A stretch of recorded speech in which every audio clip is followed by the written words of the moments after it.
incident that happened at Full Wish TV is causing a huge stir. Come watch the news. Hello, everyone! Welcome to our brand new segment, the Phantom Moon Brief. I'm your host, Poofy. Hi, everyone. This is your old friend, Snowy. Well then, as the Phantom Moon Games reach a boiling point, and for reasons that need no explanation, we are now joining Duo Mention TV to bring you live coverage of the latest and most critical news updates. Yes, we are! And after the director of Full Wish TV and sponsor of the Research Society of Happy Smiles, Full Wish announced that she was joining the Phantom Moon Games! That terrifying tragedy of 15 years ago once again swept through the psionic game! The supplicant debate, slated to take place at the Seafeld TV tower, was cut short when out-of-control Imagine known as Joy Ascendants appeared suddenly and launched an attack. This Imagenesis plague centered on Seafeld City spread rapidly. Even Full Wish herself turned into a monster atop the Seafeld TV tower. As of the latest reports, nearly 200,000 human and Imagine inhabitants across plain Arcadia have been affected by the plague. Countless individuals are injured or missing, and total losses are estimated to have reached 8.6 billion credits. And in a chilling echo of the Bloodstained Games 15 years ago, footage left behind by Full Wish points to the disaster as the work of supplicants from beyond the sky. She identified the culprits as the famed cosmic hero, the trailblazer of the Astral Express, and the wanted criminal Stellaron Hunter Blade, claiming they were responsible for the tragedy. But a spokesperson for the Department of Aberration Defense said the disaster was planned and executed by Full Wish herself through her organization, the Research Society of Happy Smiles. They added that the investigation will continue and the organization will be shut down. Oh, how familiar that sounds. 15 years ago, they made the same excuses. What is the real story behind this? The Phantom Moon Brief will continue to keep you updated. Over 500 years ago, a prophet made a prediction. In year 1999, a terrifying devil will descend from the sky. Will this prophecy come true? Can plain Arcadia safely make it through this crucial year? We will have to wait and see. Shame on them. How can they just say things like that on TV when it's not even confirmed? And the internet is flooded with fake news about you too. Also, those two hosts, weren't they from Full Wish TV? They were spreading nasty stories about you on the news before. And now look, they've immediately jumped ship after what happened to Full Wish.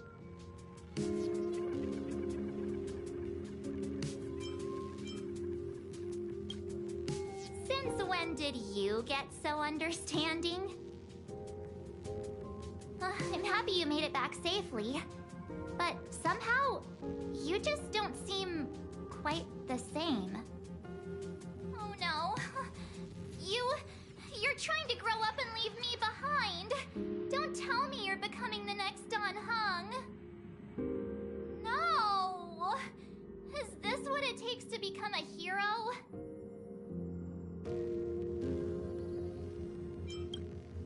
I am so cute and lovely. What's the problem with that? Oh, right. Tell me about what happened at the TV tower. I've heard Don Hung and Sunday's side of the story, but I haven't heard yours yet.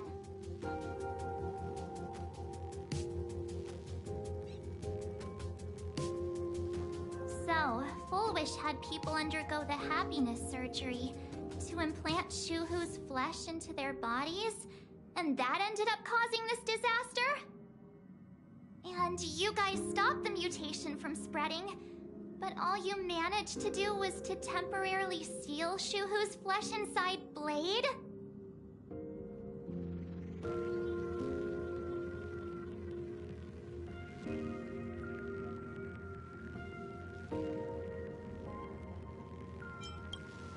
And then you mentioned that Nessia, the one we met at Star Rail Fest, is actually the Phantom Moon Games arbitrator?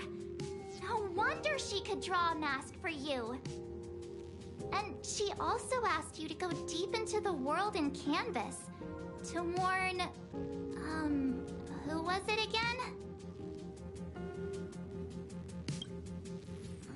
Who is that? Yes, Graphia.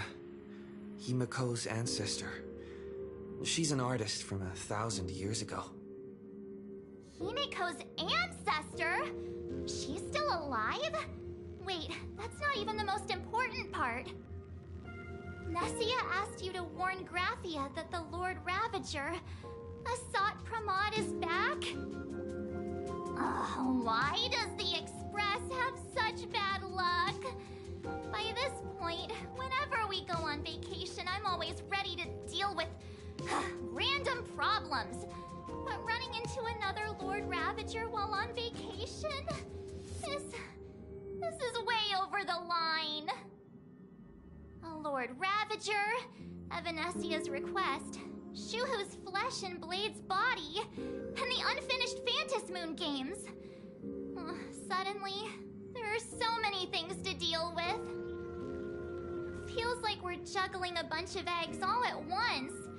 One slip, and it's all gonna go splat. Are you okay?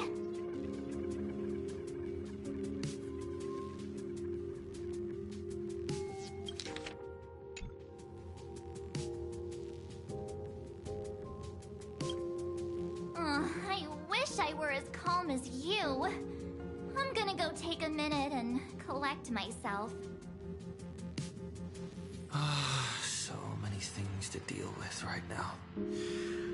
What should I do next?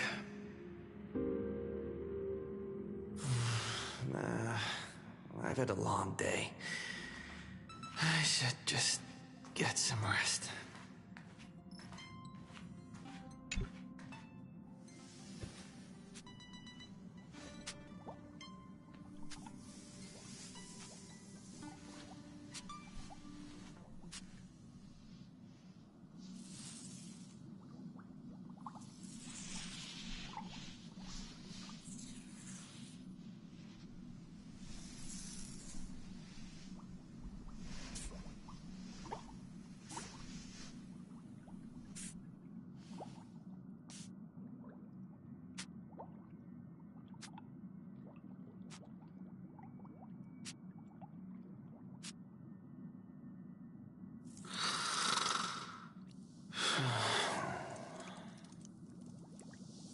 Welt, he's tired. Let him sleep.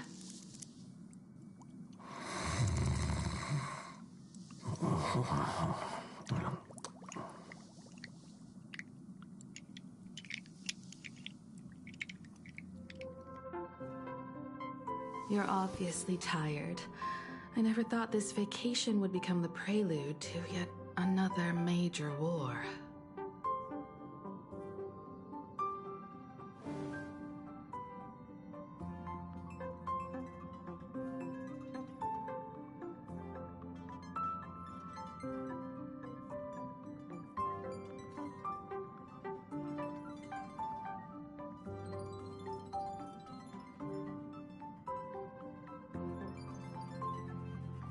From our very first steps, trouble has always followed the Nameless. But this is way too much. Look at you now. It takes me back to when I first got the Express running again. Aside from Pom Pom, I was the only crew member on board, constantly stretched thin and feeling out of my depth. All I could do was note every problem in the navigation log, one by one. A world's coordinates that needed an update. A glitch in the Express's warp system. The notes were as dense as the coordinates on the astral charts, leaving me completely overwhelmed. Back then, I never imagined the Astral Express would one day have to face a Lord Ravager. But strangely, now that the time has come again, I'm not panicking at all. Come to think of it, it's because of you. Because of all of you. Along the way, we have defeated 2 Lord Ravagers. The Nameless who guided me before I set out once told me, "Keep moving forward, and the obstacles that once felt impossible to conquer will soon be behind you. And along the way, you'll find companions who are just like you." I've seen you grow through the Phantom Moon games, becoming someone others can trust and lean on. And I heard the declaration you made atop the tower. I'm truly proud of you. That's why I want to share a story from the past with you. A promise from 15 years ago.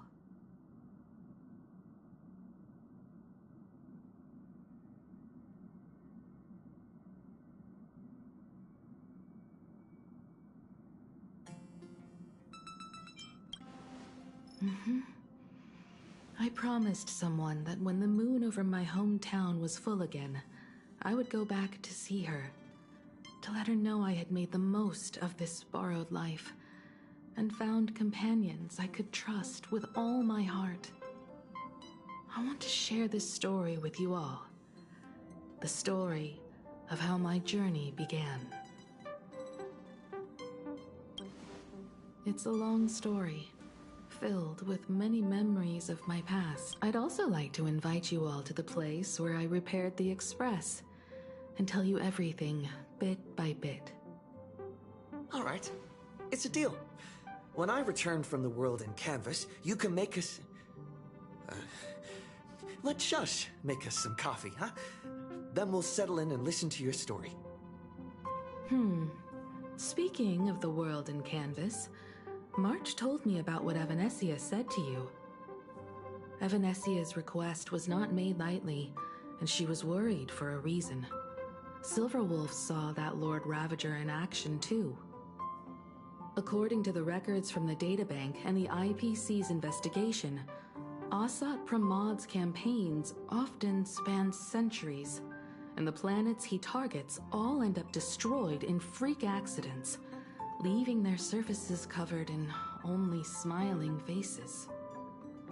1,000 years ago, my ancestor Graphia created the world in canvas. If that was to resist Asat Pramad's invasion of Ahatopia, then could this disaster unleashed through the Phantom Moon games be the prelude to his next invasion? That's the first of many mysteries. Based on our family history, we are clearly not descendants of any long-lived species. Quite the opposite. The weathering curse has shortened my family's lifespan for generations. What could my ancestor have gone through to still exist today? That too leaves me deeply curious.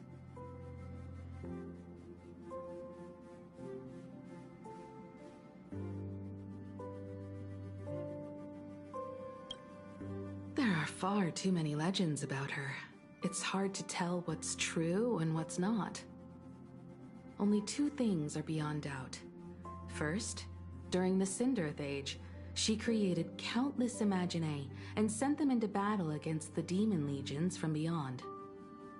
Second, near the end of one of the Phantom Moon games, she created the world in canvas to shelter inside it what was left of civilization and life.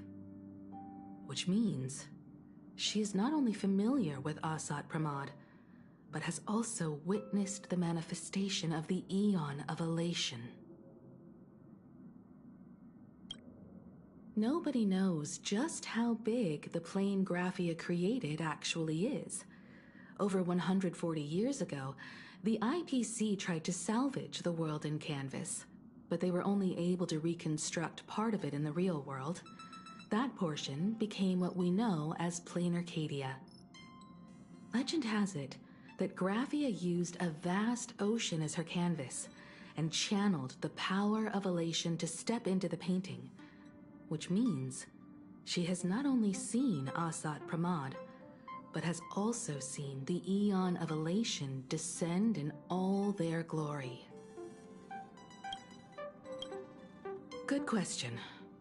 As for who in Plain Arcadia knows Graphia and the world in Canvas best, it's probably Pearl. She was sent here by the IPC. She should have some clues to guide us in the right direction. By the way, General Yao Guang is here. She says she wants to talk to you in private.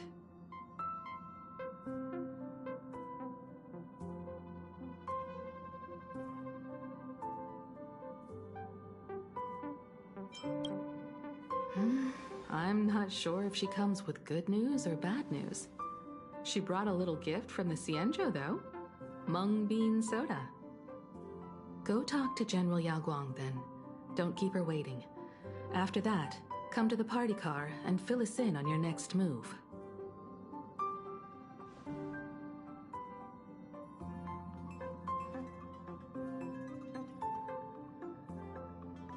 Nice to meet you, Ishvara. I always thought that the arbitrator, Evanesia, would step in and punish Foolish for the disaster she caused. But, to my surprise, it was you who defeated Foolish. In my capacity as an Arbiter General, I extend my deepest gratitude to you for halting the plague and sparing countless lives from suffering. What I am about to tell you is something Evanesia risked breaking the rules to share with me. Please keep it a secret. Not a word of this leaves the Express. Sealed within Ahatopia's core is Ouroboros, the Veracity.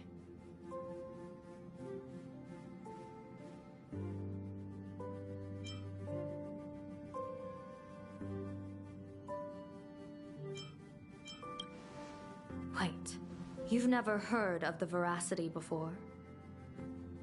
Come to think of it, it must be unfamiliar to most people. They were supposed to be recorded in the list of arch-enemies as an author of calamity. They are an ancient god of desire and consumption, an eon that evolved from a leviathan.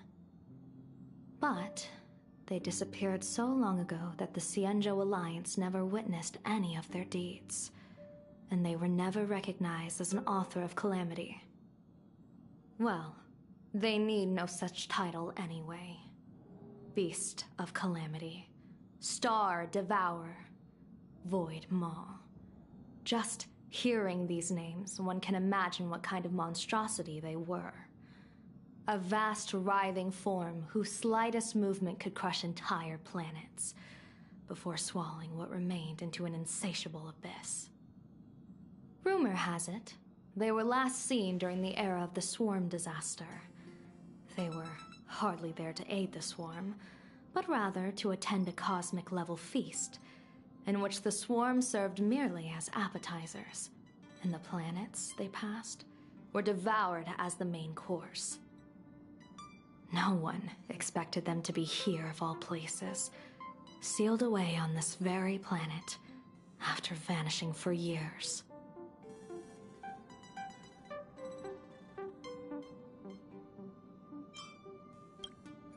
The true situation remains unknown, but with this information we can understand why Asat Pramod set his sights on this world.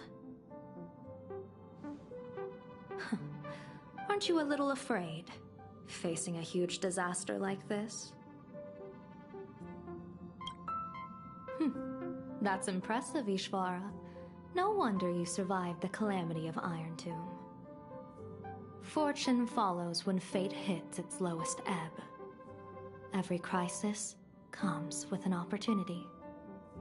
Now that we know a force capable of devouring stars is deep in slumber at this planet's core, perhaps we could make it devour the problem inside Blade's body.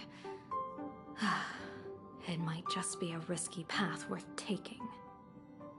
Blade has agreed to my proposal and will venture into the world in Canvas to seek out the Veracity.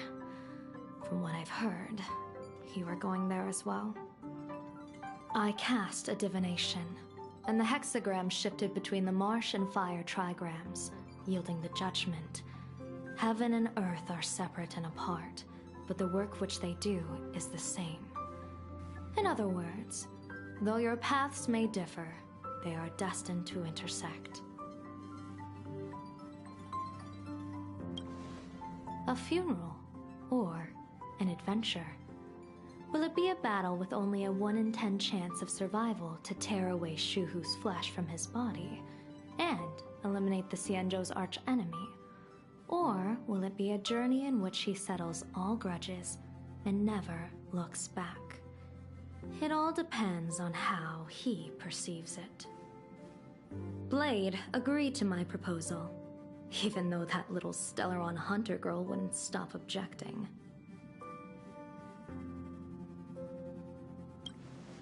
Betting? No, I don't see it that way. We are not chips laid on a gaming table, nor dice tossed at someone's whim. We trust in people, in ourselves, and in those beside us, knowing they can change the course of even the most desperate battle.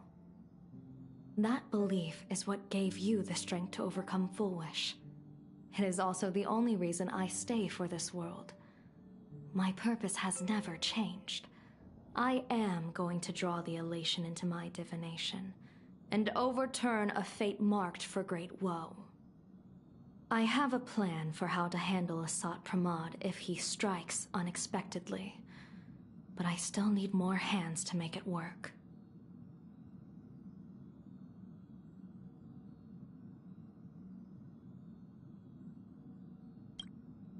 What miracle could cap off these games better than a finale that humbles a Lord Ravager?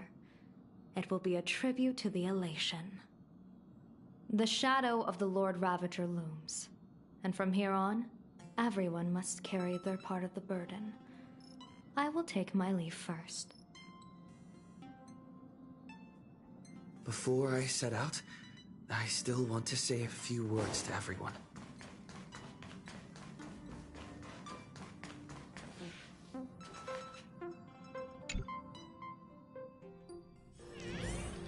What are they all up to over there?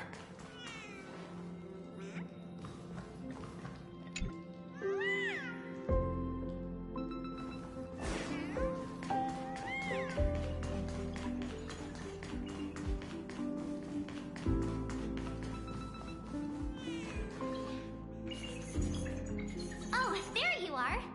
We were waiting for you. We're here to celebrate the Astral Express making it through another trial, of course. Pom-Pom's heard all about your latest adventure. It's a modest celebration, but a meaningful one. You stopped Fullwish's scheme, and that is no small achievement. Regardless of what the people of Plain Arcadia or the media may say, we raise a glass to you. Exactly. You knocked out the mastermind behind all those creepy whatever their name is. I didn't get to see it myself, but Don Hung described it for me. You killed it! Your victory gave Blade a chance to free himself from Shuhu's flesh. Thank you. With a Lord Ravager looming on the horizon, everyone will soon be heading off on their own missions. Before that, it felt right to have a small gathering like this. Now, let's make a toast.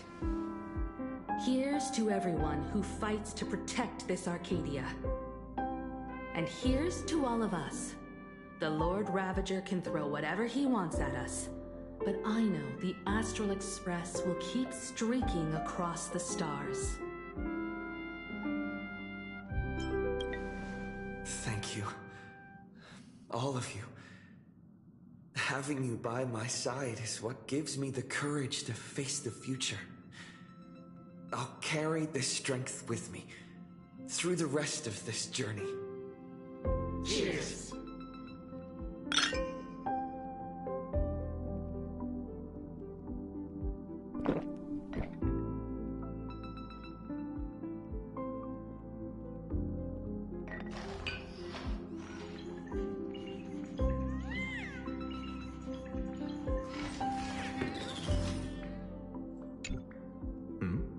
Did you need something? I need a break. I felt worn out ever since coming back from Seafeld TV Tower. Right now, it feels like I'm back in Oak Manor's banquet hall. At those parties, no matter how tired I was, I'd have to clutch my glass and smile, keeping myself calm. Mr. Yang insisted I should get a full day of sleep, but I didn't want to miss the chance to toast with you all. I should thank you for letting me embark on this journey.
You've got a solo mission coming up.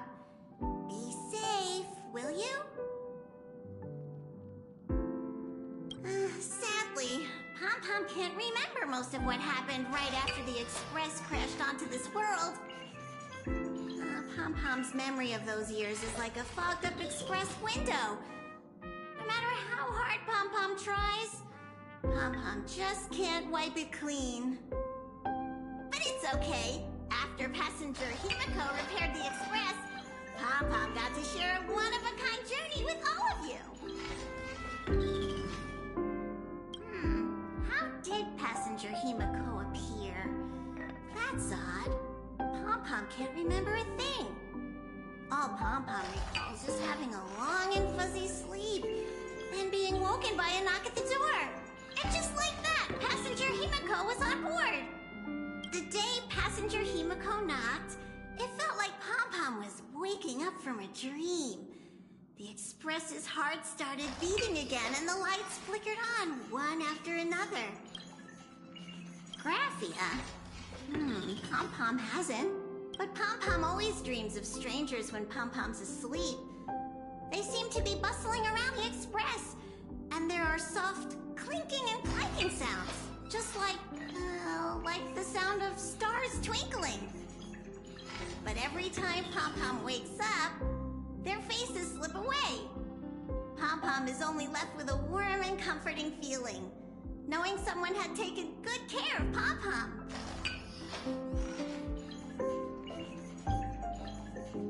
Safe trip! Pom-Pom will take good care of the Express while you're away.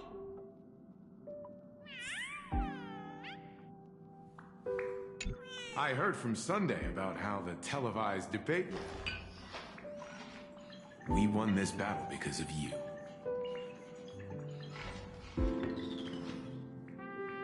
The streets were in chaos, traffic ground to a halt, and Wispay littered the ground. It was like a scene straight out of a disaster movie.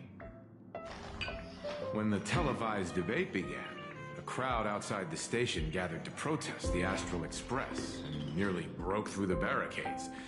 But the moment the Joy Ascendants appeared, they scattered without a second thought. I guess people know deep down which is more dangerous, a made-up villain or an actual threat. But I am more concerned about you.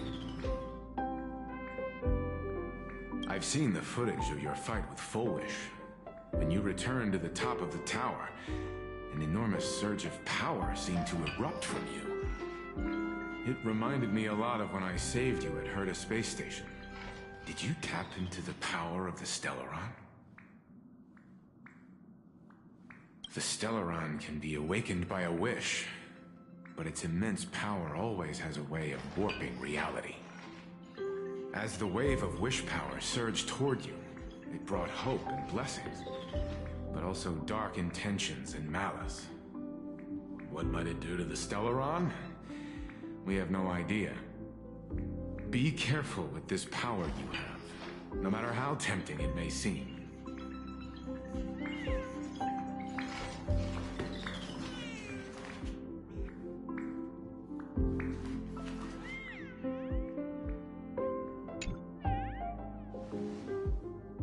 There you are. March and I were talking about you. Yeah, of course. When did Don Hung start expressing his feelings like this? I guess pigs really do fly. This trip to Plain Arcadia is the first time we weren't necessarily working together toward a common goal. You dove into the Phantasmoon games. I crossed paths with that relentless old friend and foe again. As for March, well, she spent her time wandering and eating. Her perfect little vacation. Wait, hold up. How come all I get is wandering and eating? I grab plenty of comics as well. I call it cultural exploration. With a little extra time for me to recharge, of course. Right? Now that we're having this little break, it hit me that I might have neglected you and March. Why are you suddenly acting like the adult here? Blade has accepted General Yao Guang's proposal. Perhaps he has finally moved on from past grudges and that abundance curse, and is now ready to do something for himself. It's going to be a path fraught with danger, so I had hoped to accompany him for a bit longer, but he refused. From now on, I will turn my attention to this world. Mr. Yang and I have been asked by General Yao Guang to help with setting up some defensive formations. I've got work to do too. Mr. Ashvale wanted someone to accompany him to the tavern to investigate clues about Asat Pramod. Yours truly figured she'd been resting long enough, and it was time to stretch her legs. So I volunteered.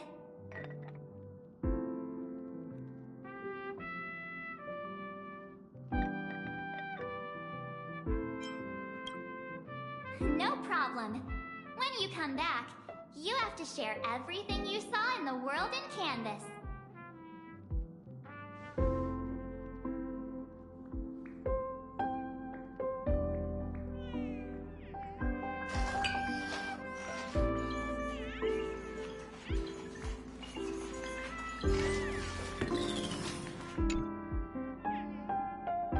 Just in time.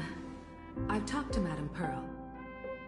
She will handle all the arrangements for your passage, so you can enter the world in Canvas to find my ancestor Graphia.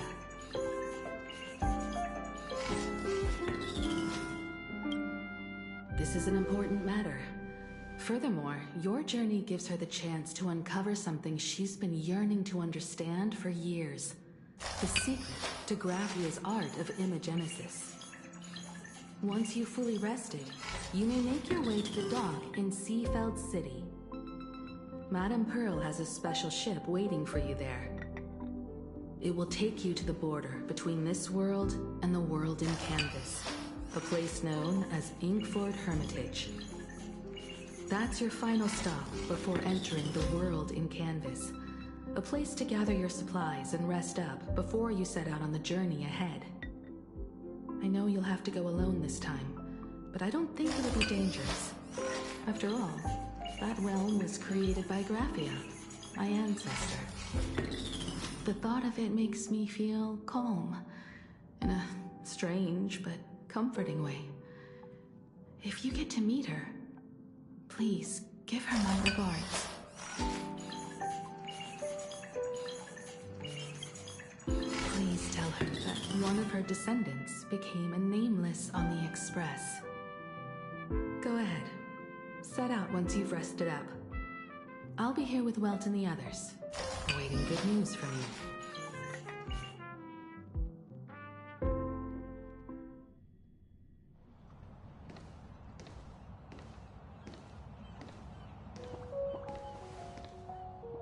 In other words, that woman wants you to take Shuhu and jump straight into the Veracity and leave the rest to the Eon stomach acid?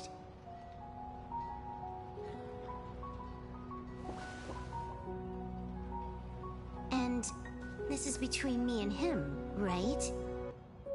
Why are you tagging along? Relax. I'll say my goodbyes and be gone. A dignified funeral, If you ask me, this ending is indeed grand enough.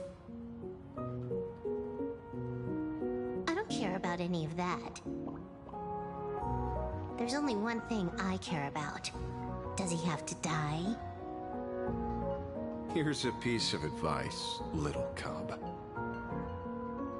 Whether he lives or dies is his choice. That's the one thing you don't get to decide for him.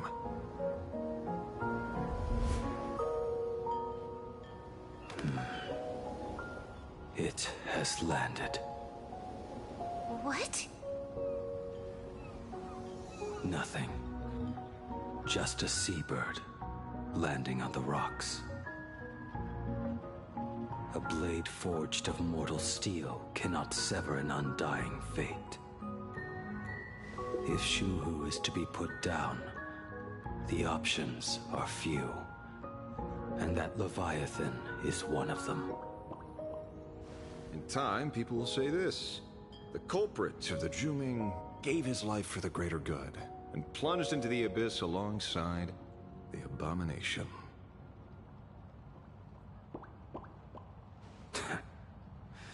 I'm not as noble as you make it sound. Many years ago, you invited me to join the Galaxy Rangers. I refused for one reason. I'm a petty man. I was never born to carry some greater good. This is between Shuhu and me. Nothing more. Can't argue with that. A Galaxy Ranger through and through. Well then, I won't say anything more. Blade, you sure about this? For years, death has clung to me like a curse, etched into my bones. If there is a chance to make a god feel the same pain, I would do it, even if this body is reduced to ash. As for everyone else, there's no need to drag them into this. We'll proceed as Yao Guang proposed. Bury Shuhu at the end of the world in canvas, taking me with him, and let the veracity dissolve us both.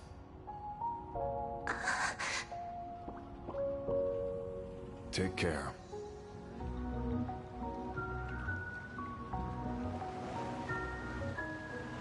How about you stay as well? You might as well see it through to the end with us. Plain Arcadia has bigger problems that need my attention. Your instincts were right. That meanie pulling strings from the shadows is none other than a Sat Pramod. Who else would want to kick a Ha's head like a ball? So, I need to get back and finish my job.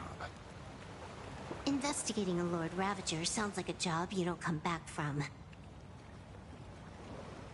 Therefore, it also pays very well. Then here's hoping you live long enough to collect your payment.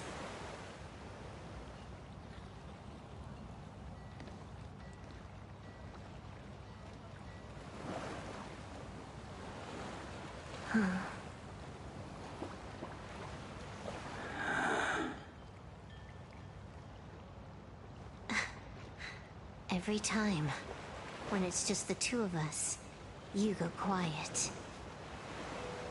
You know what I'm going to say. The seabird's flown off. It's time for us to go too.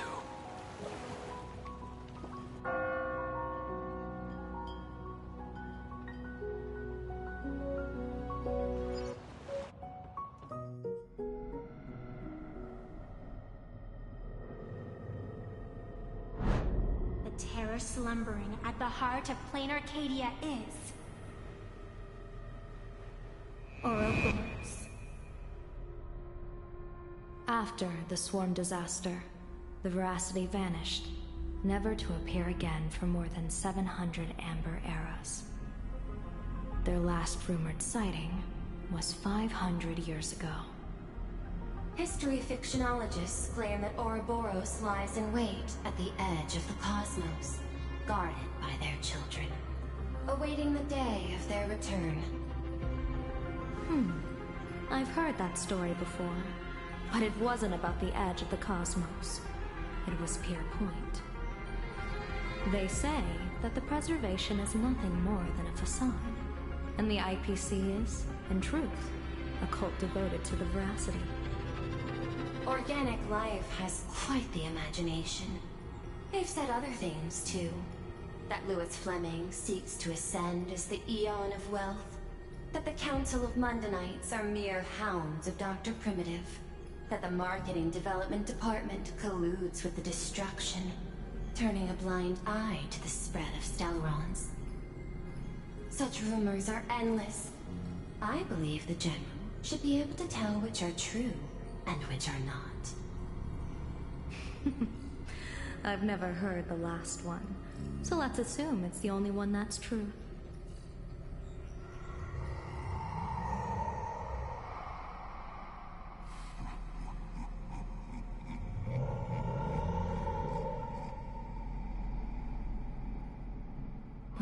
Such terrible breath. Once this Leviathan awakens, the Arcadia's destruction would be all but instantaneous. For now, this remains conjecture. The sealed remains appear to be a husk that Ouroboros once shed. Why it's here, and how it's connected to the elation, remain unknown. Yet even a fragmented remnant of an Eon is a threat that can't be ignored. The calamity of the Leviathan must not be allowed to re-emerge in this world. Naturally. That is why I'm here. And it's about time for the two Nameless to arrive. Oh, you're just on time. General Yao Guang, as instructed, warding talismans have been placed at over a dozen sites across Plain Arcadia. My thanks. It was Mr. Yang's talent of creation out of nothing that allowed us to reproduce dozens of plumes and complete the deployment with such speed. Now, with Yin and Yang aligned, and all four aspects in place, as long as we set up the last formation core, the Decalite reflection barrier will be complete. Using the divine eye of the Spiritus to weave a giant web, one that ensnares countless possible futures. General, have you truly made up your mind? Though Shuhu has been eradicated, the signs of doom have not faded. On the contrary, they grow ever clearer. After much consideration, the source can only be this restless corpse. One crisis is yet to pass, and another is already upon us. The Arcadia's ley lines were already riddled with scars. And now even the ancient tree's seal is starting to loosen. While Evanescia is asleep, someone must take up her duty to guard this place. But defending isn't the way of the hunt. If you don't want to become the prey, you must become the hunter. General, do you intend to go on the offensive and suppress the remains of the Veracity? How could I? The Joy Seeker could barely confine that husk using the Abundance's ambrosial arbor as its cage. I'm not that arrogant as to place myself alongside the gods. I'm not here to guard against an Eon, but against a lesser menace. Lord Ravager sought Pramod. This barrier is prepared for him. Asat Pramod has been meddling with the game from the shadows. His intentions unclear. We know little about him or the Veracity. By chance, however, a friendly citizen has provided us with intel. Ouroboros' remains are in Ahatopia, aren't they? Silence is an answer in itself. I've seen that reaction too many times. I'm not surprised that you were the first to discover it. You were in the Torn Scroll too. The probability of you noticing was 24%. That's a little low, don't you think? I'd put it at well over 90. What I don't understand is this. There were countless ways to verify your hypothesis, yet you chose the most unconventional one. You bypassed security and broke into the building to confront me in person. What is your objective? This is no confrontation. It's a warning, Madame Pearl. I'm a security officer, and there is only one reason I'm here. While everyone else is fixated on the Phantasmoon games, only the Department of Aberration Defense is watching other places. Like the location where the new Herald of Death case was closed? Correct. The incident involved 4 Daybreak warriors, 3 nameless, 1 detective, and 1 officer.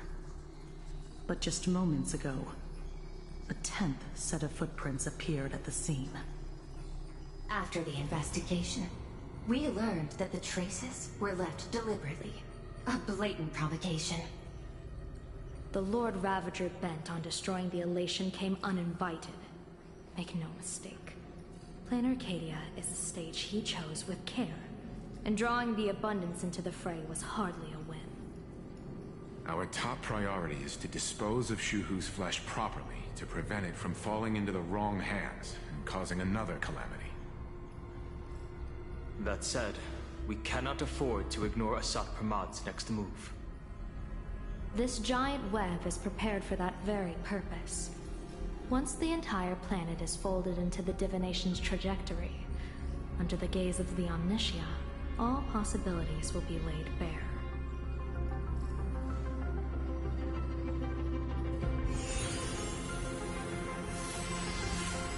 When that time comes, he won't wish to leave any footprints behind. One final question. Why did the Lord Ravager choose to visit this place? Does he have an ulterior motive? Or is this merely some twisted joke? That question should be left to the professionals. Don't forget, we have a detective who can't seem to rest. Let's hope the accumulation of variables can tip the scales in our favor.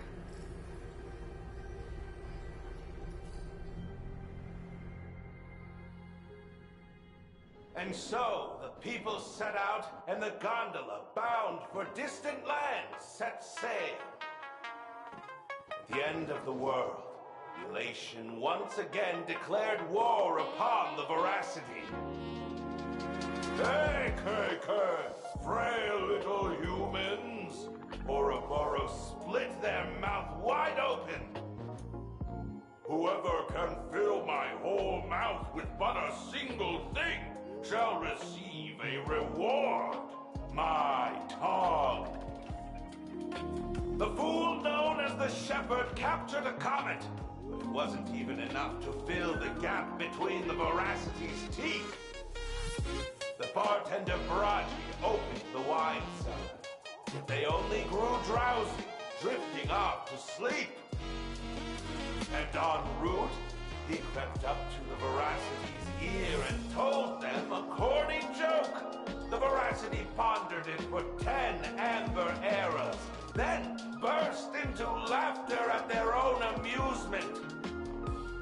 En route spread his hands and said, "See? I filled your mouth with laughter."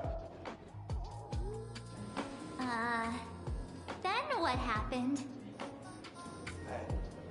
Then the Veracity said, "Are you kidding me?" And with that, they opened their gaping maw and tore en route to pieces. What kind of nonsense is that? Those are the facts, my inquisitive auditor. If you want to hear more stories, you're welcome to discuss with your classmates.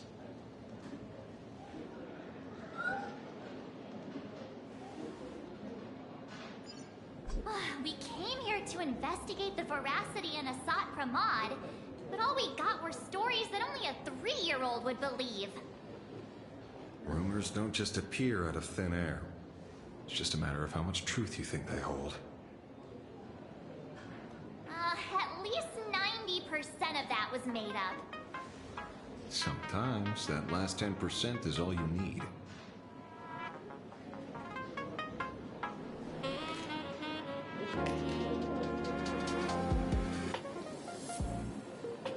Oh, plenty of bystanders around.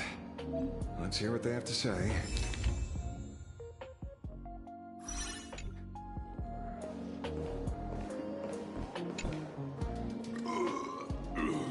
You two asking about the Veracity? You thinking about walking that path? Walk the path of Veracity? Do I need to eat everything in sight? You got it. Kids always dream big. Some are bulldozers, some are monsters, and I am on a board. Yeah, and the man. Can you talk normal? Stop gulping for air. I swore to become a Veracity pastime. I eat everything. Tasty, nasty, anything I could see. Finally, I'll pinch my nose and swallow loose mouth, and they looked at me. Ouroboros. Nah. Ah. Very regrettable. Enough already. I'm telling you, it was all bluffing. The fools didn't lose. En route and Dorothy, when the Veracity wasn't looking, rolled up her skin like a grape, snatched it up and bolted. Then, poof, they were gone. Comic-Con Collective don't got a Veracity card. I already filed a formal complaint with the organizers. You should be putting this much effort into your studies!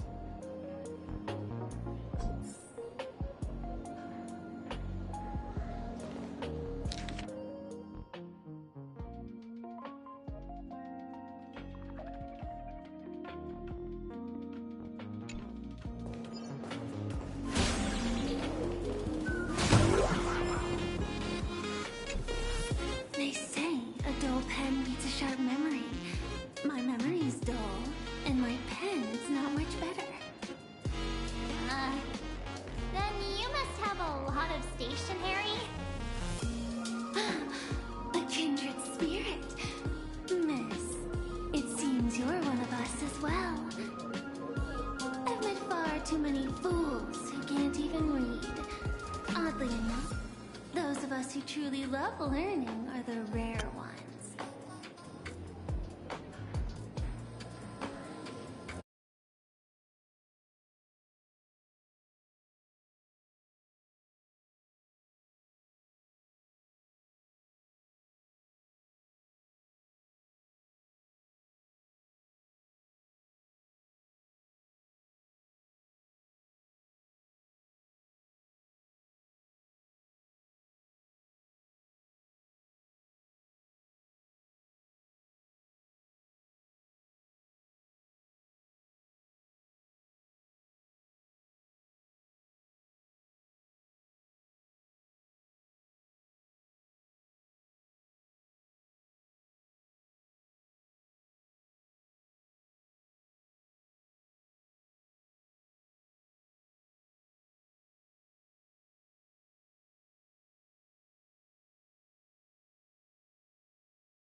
You can have it.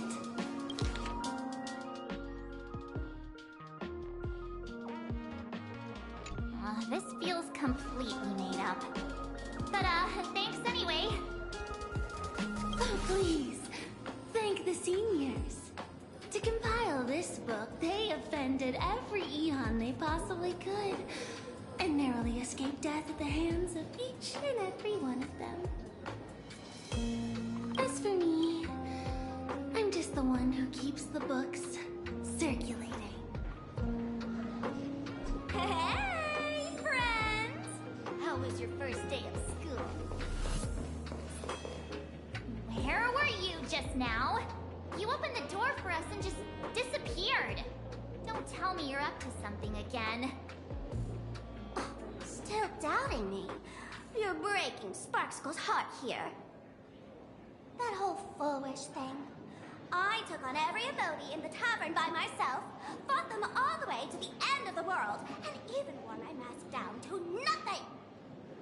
But honestly, this place runs on rumors. Aha is being chased by the Veracity. Aha chases the Veracity. We won't get anywhere following stories like this. Let's go through what we know so far.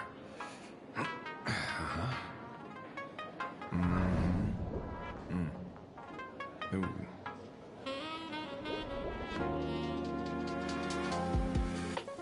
Yeah, it's a complete mess. So, after a bit of thought, Lady Sparksy came up with a brilliant idea. I borrowed a nifty little gadget from a friend. The unreal Sparks and Spark! No idea how it works, but apparently this light bulb makes you smarter the moment you put it on. Does this friend know you borrowed it? The Supremon has a gun to our heads, and this is what you're worried about? He'll find out one day. Well then, I'll go first. It, doesn't look very reliable. Are you sure about this? No worries. If anything goes wrong, the friend in my head will protect me.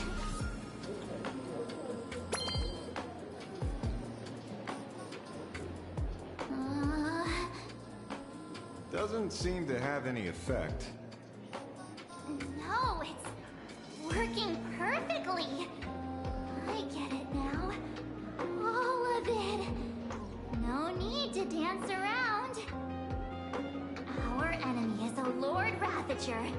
There's only one question we need answered. How does Asat Pramod plan to destroy Elation? Correction. The effect is very obvious. Judging by Nanook's habit of picking Lord Ravagers, I wouldn't be surprised if Asat Pramod was once a masked fool, and therefore knows Aha's weakness. The Arcadia is like a microcosm of eons and paths. People indulge themselves in fabricated happiness, unable to pull themselves away from it. Many have expressed their concerns. This isn't elation. Aha is playing with fire. A classic social realist deduction. Old-fashioned. Ooh, but effective. We're closing in on the truth. Yes, the answer is all but revealed. You are Asat Pramod, Sparksy. Do you have evidence? Of course. The truth is so simple that everyone overlooked it. The evidence is... you were the first person I met when I got off the express. If I am Asat Pramod, would you and Grey Hair have been able to walk out of the school alive?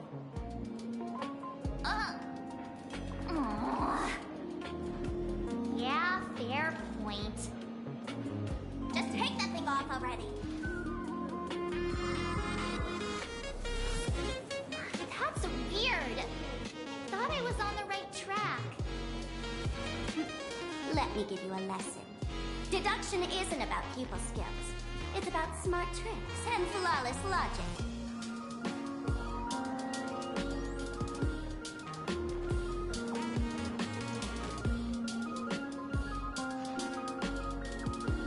Watch and learn. Sparkle, master of the classic whodunit, has entered the chat.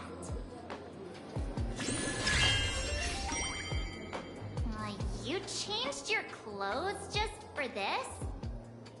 First of all, Ouroboros likes to eat. Secondly, whatever they eat disappears completely. Therefore, veracity is also a form of destruction. This is the classic mystery of one culprit, two identities. The one trying to kill Elation is... the Lord Ravager, a Sapramod, played by the Veracity!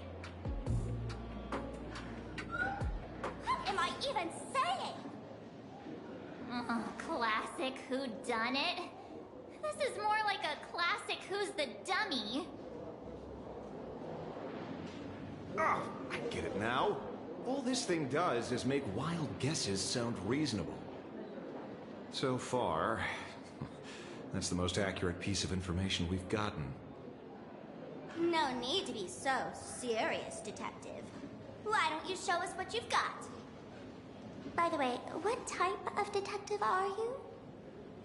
Me? I'm the tough guy type. I don't waste time on useless details. I aim straight at the heart of the problem. You're not wrong. Asap Pramod is Nanook's weapon to assassinate Aha. Whatever his plan may be, the target doesn't change. Remember, as far as humanity knows, there are only 3 ways an Aeon can fall. A broader path engulfs a narrower one. Divine warfare between eons, and the third one. What was it again?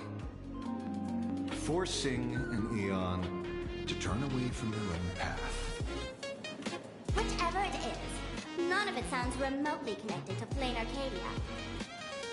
So, what makes you so certain Asap Pramod is here on business, not on vacation? Because we folks just dug up one heck of a treasure from underground. And in the stories tied to them, we've unearthed more than a few names worth paying attention to.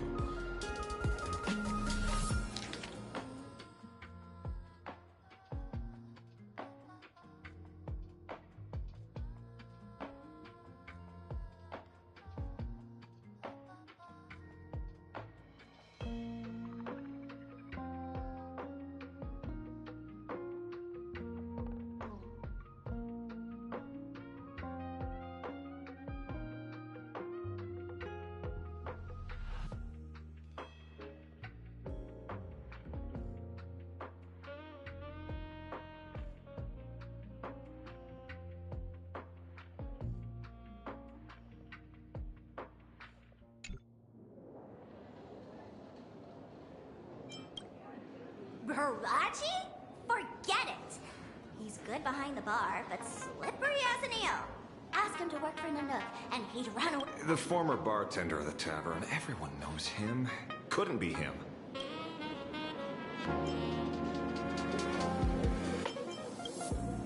Right. He's the one I can't stop thinking about. Stories change every time, but they all circle back to the same logic. En route, defeated the Veracity by some means. You're right. Then who is this en route?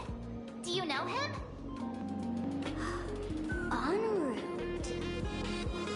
Of course she does!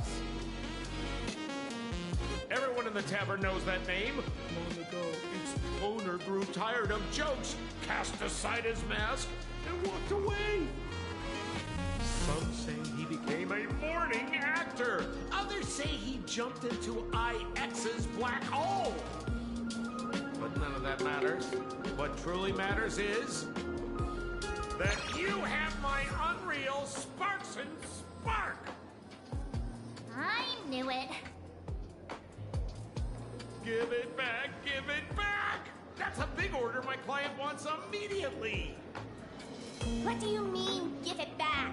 It just wandered off, and I happened to find it on the way, so I brought it home.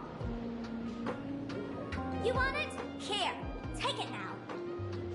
Absolutely not. Wait, right now?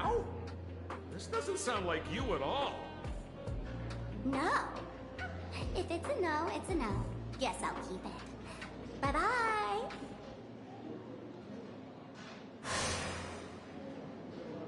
Get back here! Sir, do you need to hire a private detective? Hey! Can you catch her for me? Of course. I'll have that thing returned to you safe and sound in half a day.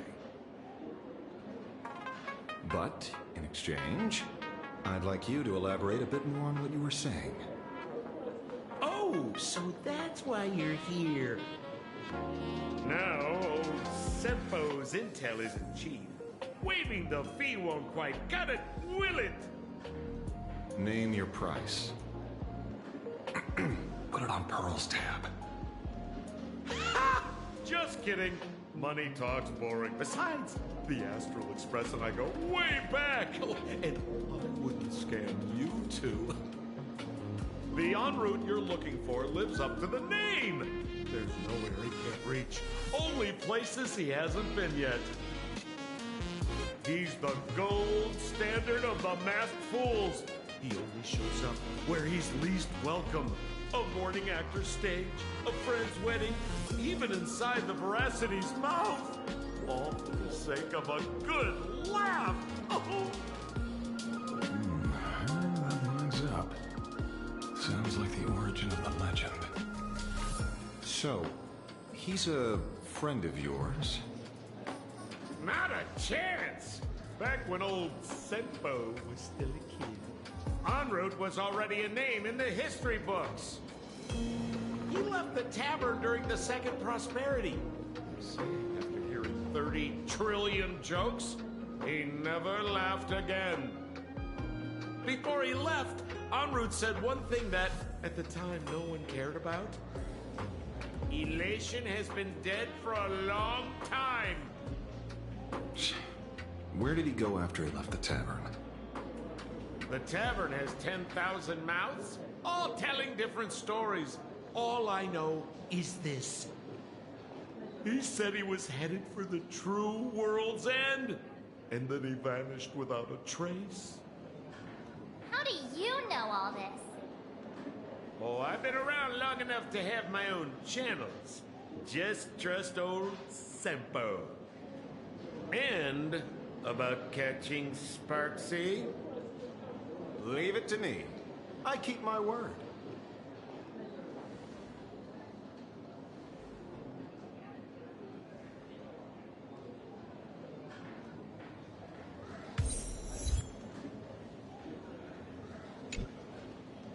See? You only need that 10% of the story to be true. The last thing he said was really scary. So many unanswered questions about en route. He has to be tied to Assad Pramod somehow. But our leads at the tavern have run their course. Let's go pay a visit to another expert next.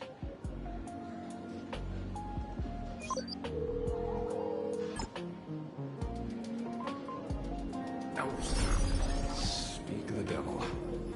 Only a Cienjo general could have arranged something like this, I suppose. I'm surprised as well. You've only just left Amphorius, and already you've managed to draw the attention of another Lord Ravager. Miss Ron May? And Miss Ting Yoon? We're here by General Yao Guang's request. It seems we arrived just in time. At first, I only came because the Shenzhou extended an invitation, and it seemed impolite to refuse. Now that I'm here, I see it was well worth the trip. So, let me get to the point. Ouroboros has long been dead. Their death was merely buried beneath layers of secrecy. Hardly surprising. They disappeared after the swarm disaster, and there are many different opinions on where they went. The Intelligentsia Guild claims the Veracity ate their fill and entered hibernation. I don't buy it. Those scholars are fond of post-meal naps themselves. Likely just projecting their own habits. You seem surprisingly calm, which makes sense. After all, the shadow in your right hand is evidence as well. Why don't you tell everyone what happened to the Galaxy Rangers back on Von Walk? Von Walk. Sprightly Von Walk. I've heard there's a particular phenomenon that occurs on that rainforest planet. Plants multiply and grow and are then harvested like wild grass. A cycle repeating every few decades.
Almost identical to the Phantasmoon games. But how are the two connected? When you hear plants and growth, shouldn't that make you think of abundance? Huh. Wait. It seems you figured it out. By coincidence, abundance is another thing the two worlds have in common. When coincidences pile up, they cease to be coincidences, Mr. Ashvale. No. Leader of the Rangers, Mr. La Mancha. Perhaps you could explain this to our nameless friend.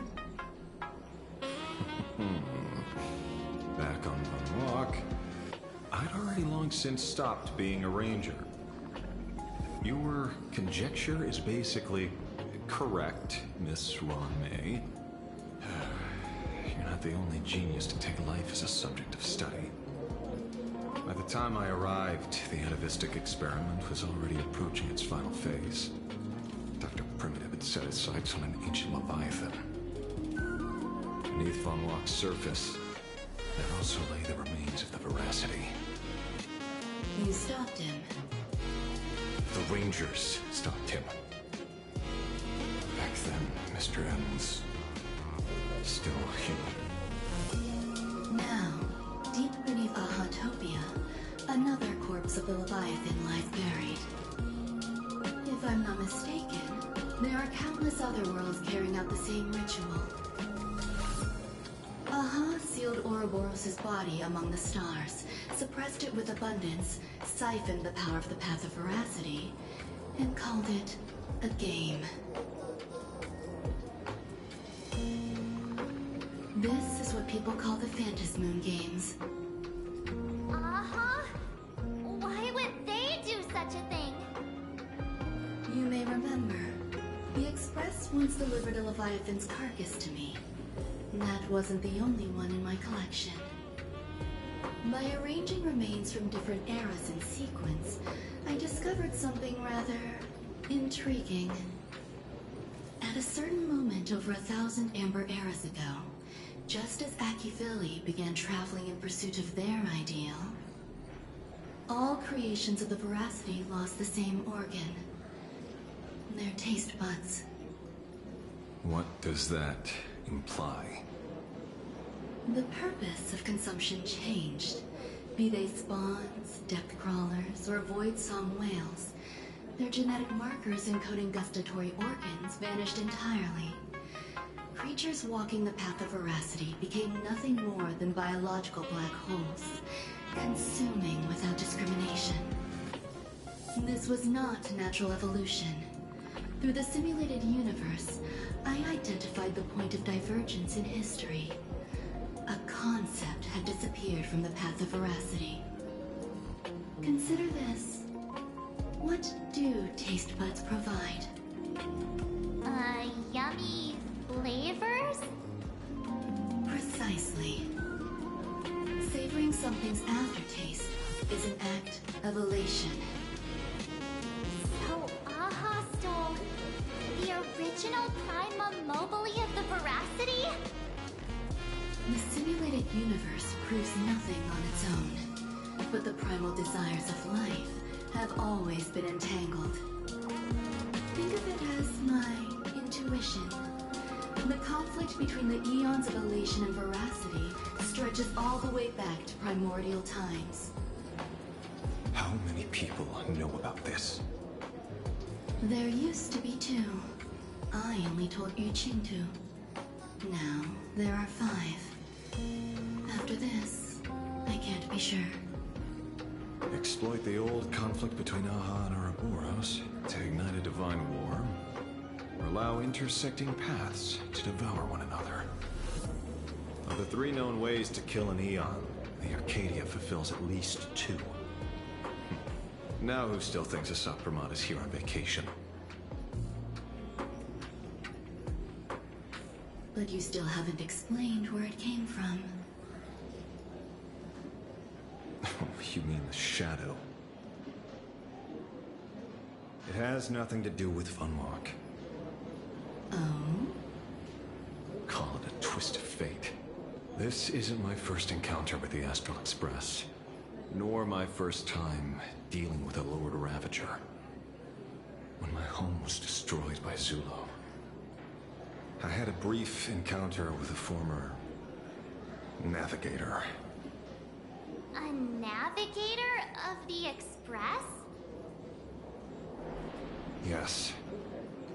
Starseer, I see. He'd already retired by then. He was the one who told me about the Shadow.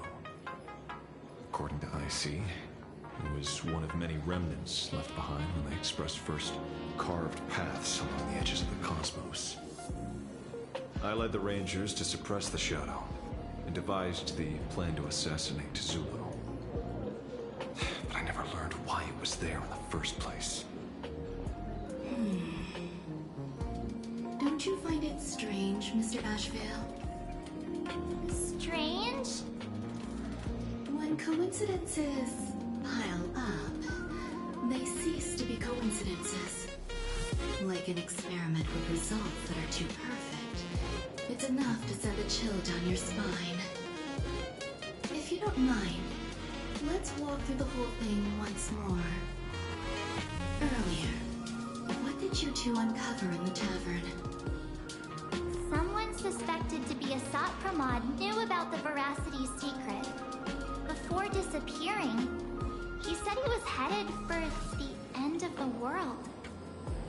And then? Who did he say the Shadow belonged to? A former navigator.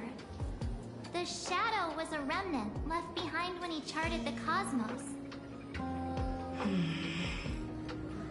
If the world's end isn't the tavern, then where is it? I don't know if anyone can answer that question. Not even Akivilli. Wait. Don't tell me. En route only goes where he isn't welcome.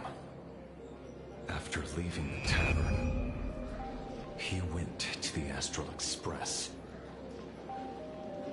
The detective game is over.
I have to say, not many people can make me change my plans. Whether in the past or present, you've always been one of them. So, it is you. You know how it is, kid. I've always enjoyed arriving uninvited.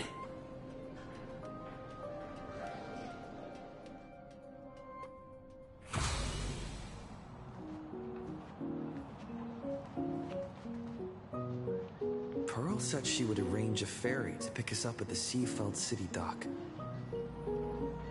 The place we're going to holds clues about Graphia? Really? Validate your own ticket before boarding and be a model passenger. We wish you a pleasant journey.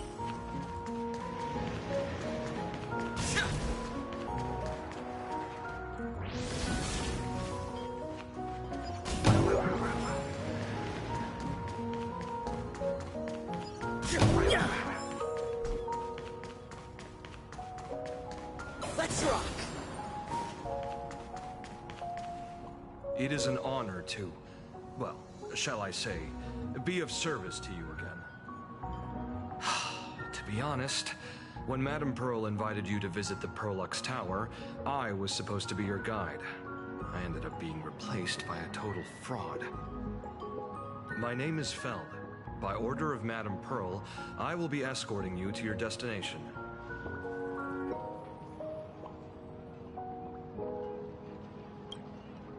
You are too kind.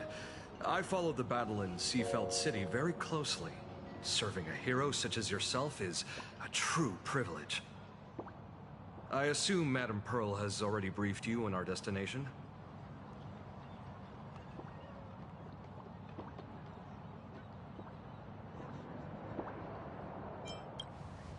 I see. It so happens that Madame Pearl is tied up with an unforeseen event, so allow me to brief you in her stead. The destination of our boat journey is a hotel known as Inkford Hermitage. It is situated at the end of a Dovebrook tributary that ultimately flows into the sea. It is one of the points where the world in canvas intersects with reality.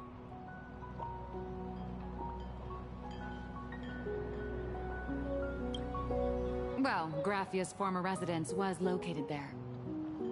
Legend says the miraculous canvassing of the mortal world happened there. Would Madame Pearl, a die-hard fan, pass up a sacred site like that?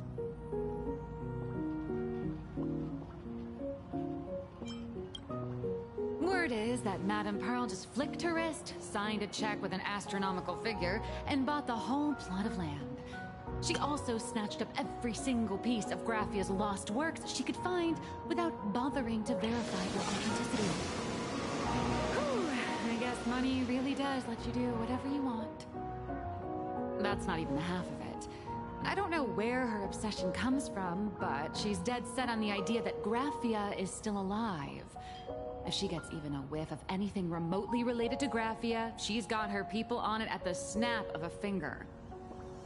But all they could find were Imagine knockoffs. Random, pretty redheads based on nothing but imagination. I bet her reaction went something like this. Objective. Locate the original. Error. Detecting excessive quantity of low-quality merchandise. You! I remember you! You're that fraudster from Perlux Tower! Perlux Tower? I've never set foot in that place in my life. Oh, I know it's you. I've seen the footage. You're wearing the exact same outfit. Oh, a slip-up in an otherwise perfect plan. Relax. Your job is safe this time. Cut it out, you scoundrel! You can't talk your way out of this. Who exactly are you?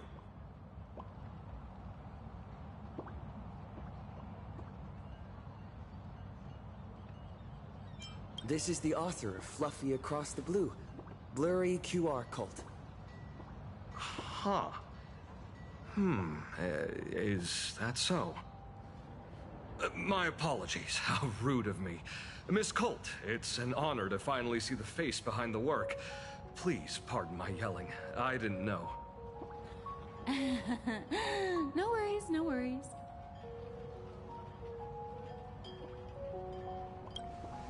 Well, yes. Would you believe it if I said I was going on vacation? This blurry QR Colt. Let's be clear. You are being transported under escort. Your current credit balance is in the negative. Madame Pearl has offered you a lifeline by asking you to complete the next volume of the Fluffy.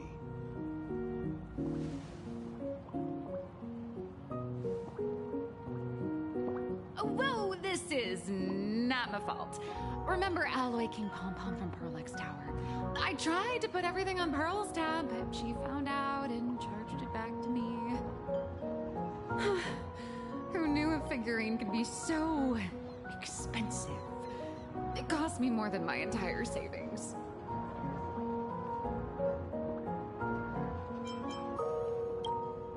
I went all in on learned coins. There goes my licensing fees and royalties. I lost every single penny. So you're escorting her to, shall we say, an intensive creative retreat? Correct. The objective is to deliver the manuscript and clear her debts. The estimated duration is 56 days. Hear that?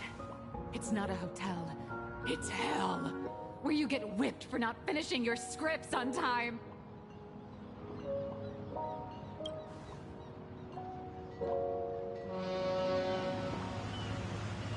The boat has arrived. When you're ready, let's begin our journey to Inkford Hermitage. Please, mind your step as you board.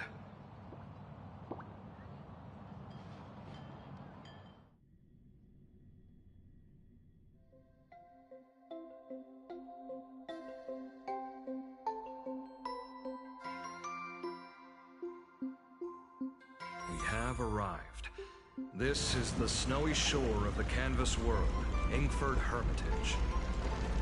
Are those Wispe floating on the water?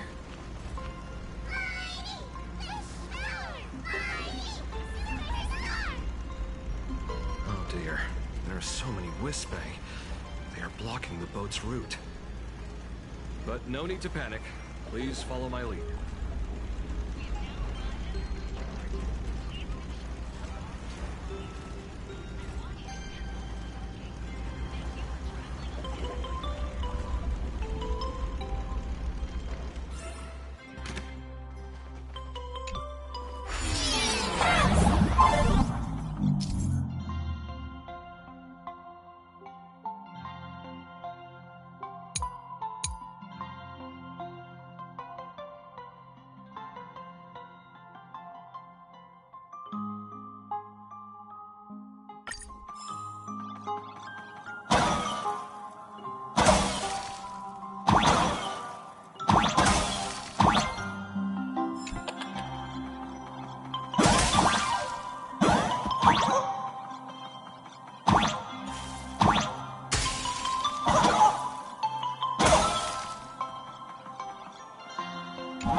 second I thought we were going to hit an iceberg or something.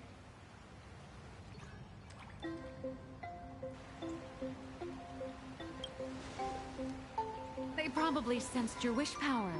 You are the Phantas Moon game superstar, no? Look! One's trying to hitch a ride on you.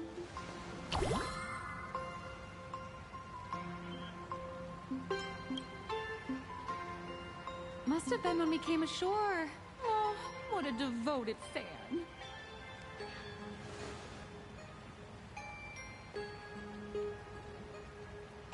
Everyone, welcome to Inkford Hermitage. I was imagining a Benzai Tengoku style manor or something. So you demolished your idol's old residence and replaced it with a luxury hotel.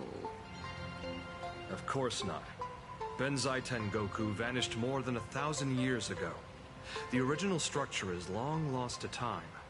The IPC only chose this location because this is one of the weakest points between reality and the world in canvas. Many Imaginae are born every day, but just as many ancient lineages of Imaginae hide themselves away in the world in canvas once their wish power dry up, or as they grow weary of the mortal world. This is the final stop before they enter the world in canvas, and this is where they bid farewell to reality. They rest here, organize memories spanning centuries, and then pass beyond the point of no return. Rumor has it that Graphia's soul appears from time to time to guide these weary Imaginae on their path. There's a sense of parting in the air. No wonder the soul of the mother of Imagenesis feels an attraction for a creator. This must be the finest well of inspiration. Miss Colt, now that you're in this well too, you ought to make the most of it. Let's go. I'll lead the way.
Bring down the house!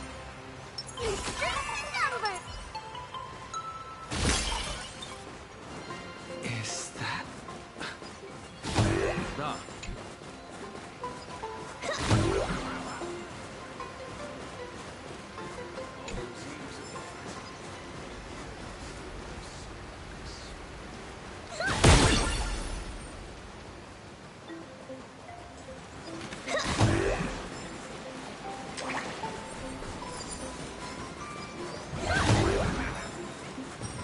Let's have some fun!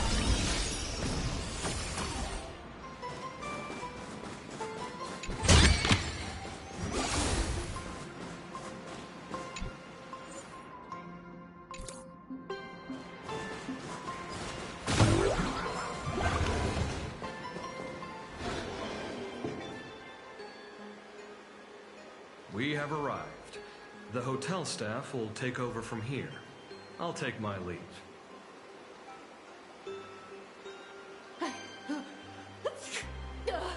Oh, it's freezing. It's cold enough for a typical snowstorm mansion murder mystery. Anyone here? Hello? Honored guests, my apologies for the late welcome.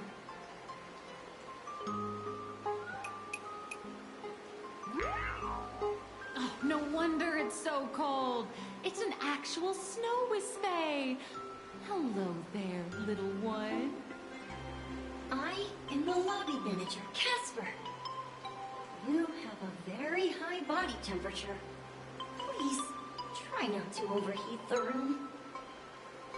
Allow me to introduce myself. I am the popular comic artist, Blurry... the former comic artist, Miss Nihilux. Oh, my true name is gone, just like that. Oh wait, did you say former? The big shots upstairs gave me a heads up. You are now an asset of Perlux Corp. You'll be staying here until you finish your next volume. Every guest in this hotel is an Imaginé with quite a history. That Arcadian over there? That's a former superhero. Which one? Never heard of him. That one over there is one of the oldest strangelings. They're a former Kappa. These days, they work as the hot springs manager. Kappa? Didn't that lineage of Imaginé go extinct when the IPC first arrived? There are still a few survivors that slipped through the net. As for Casper myself, I am a former frost giant.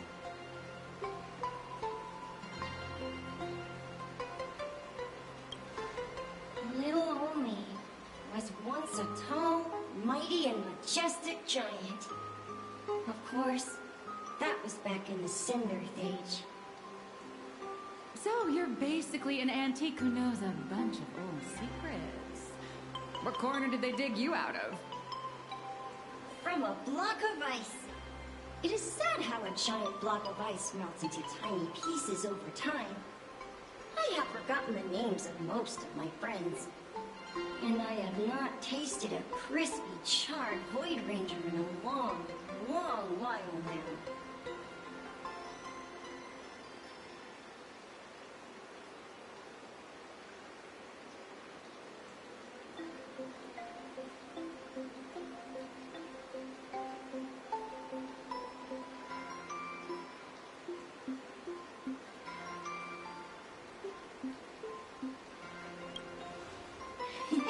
Indeed, another glittering nameless. Another? How's that? That is a secret.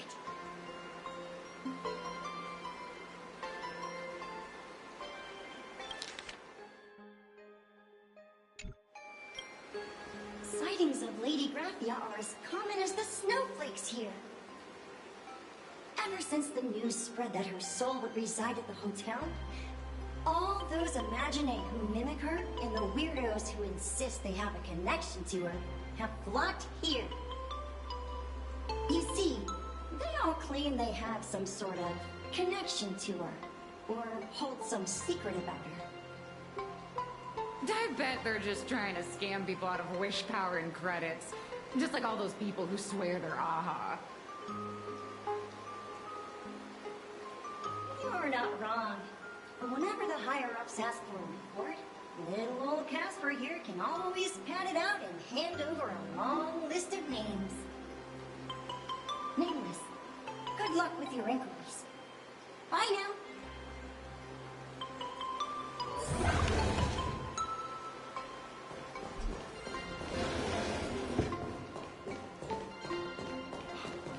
I heard. You can see me, and I shall hide no longer. Indeed, I am Graphia, the sovereign of all paintings, the source of all schools, the mother who birthed all Imaginé. Unfortunately, my wish power is spent, and I can no longer weave my imagination arts. But you and I share a fate, with just a few wish bays to aid me. Hi, Graphia. If you're giving away wish bays, you should give them to me. No, I am Graphia. Does this red armor not make it obvious?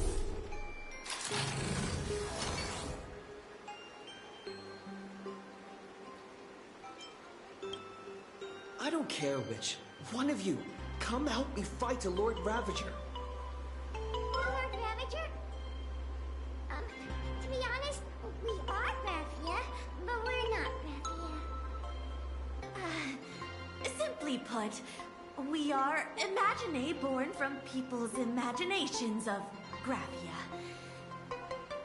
As for me, I was sketched by a rather unskilled illustrator for a history textbook, which explains why I look a bit rough.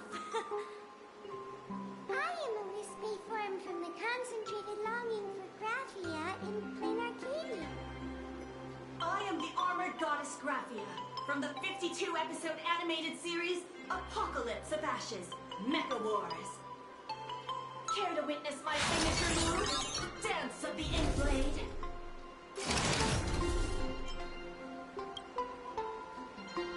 If you're looking for the real Graphia, I'd suggest you give up.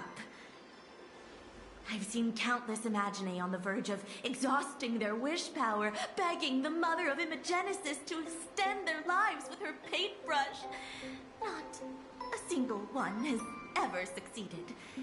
In the end, only those of us making a living off the Graphia brand are left. When it comes down to it, she's nothing more than a legend.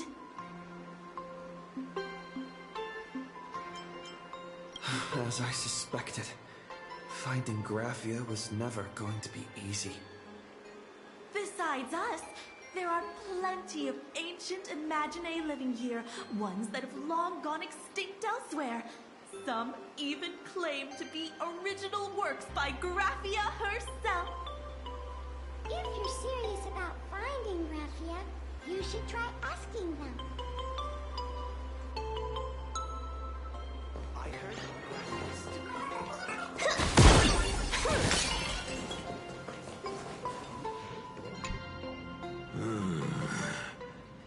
I sense more stray thoughts and disturbance in the water. The Imaginae of today are far too restless.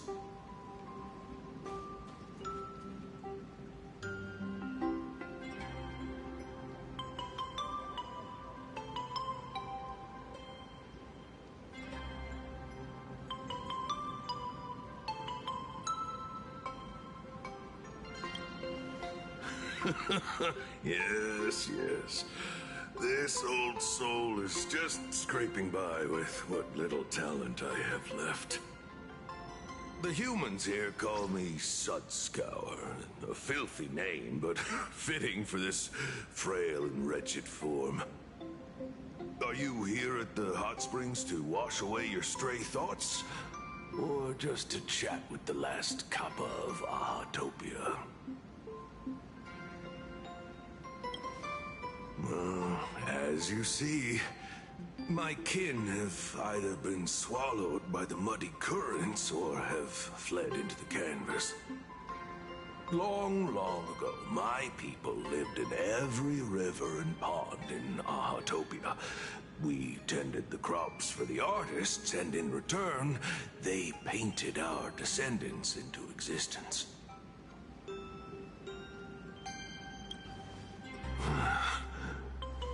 It is hard to leave one's homeland. Even when my kin have entered the canvas, even when the waters here are no longer clear, and even when the new Plu tribe has replaced us, this is still my home. It needs someone who remembers the old days. As long as I remain, the Kappa line is alive.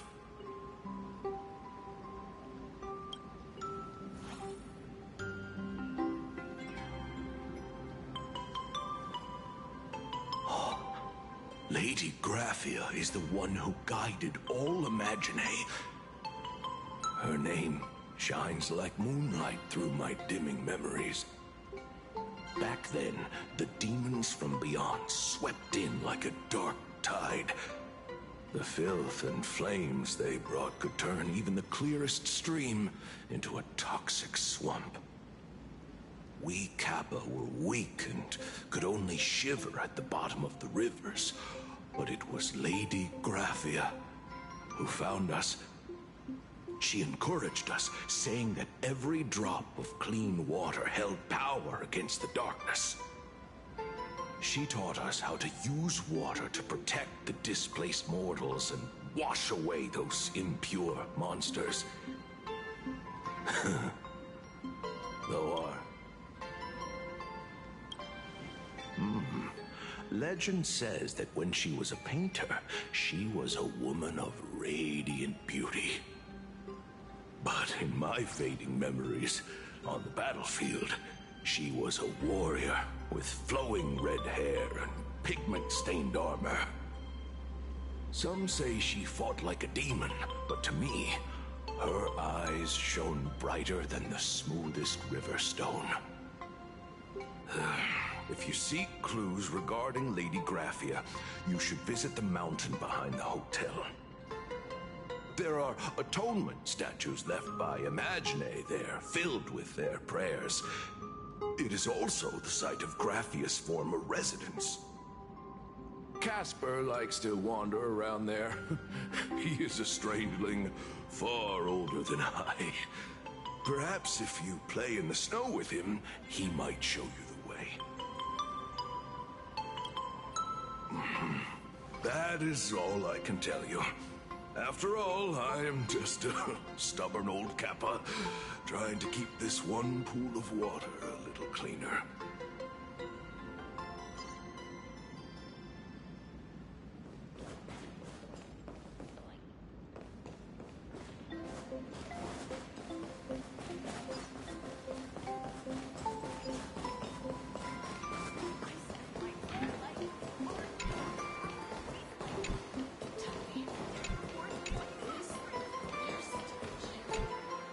So, you're here looking for Graphia's whereabouts on behalf of that Intellitron executive.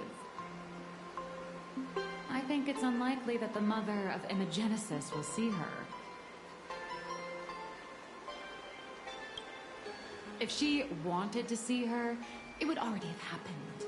The IPC has practically turned the world and canvas upside down. You know this, right? Over 140 years ago, they brought in hackers from Punklord and did everything they could to blast open the passage between reality and the world in canvas. I think disturbing her world in canvas like that must have upset the mother of Imagenesis.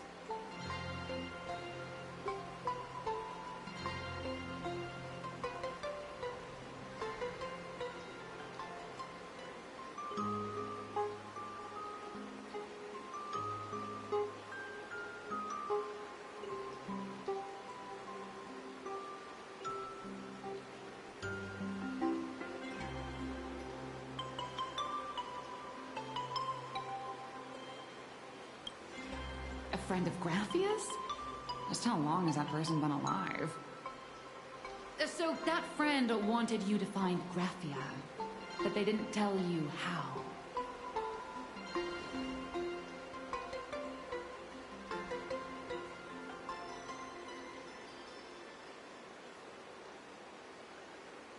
The only thing Aphnesia left that could be a token is the mask she painted herself, right?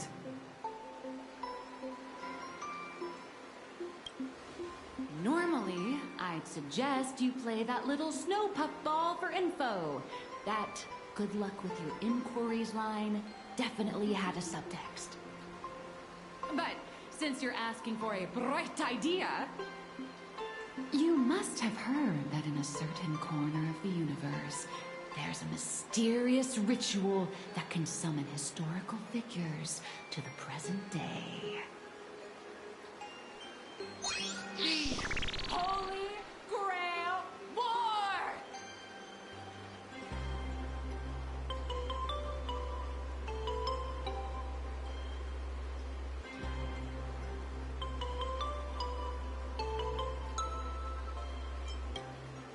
Oh, right!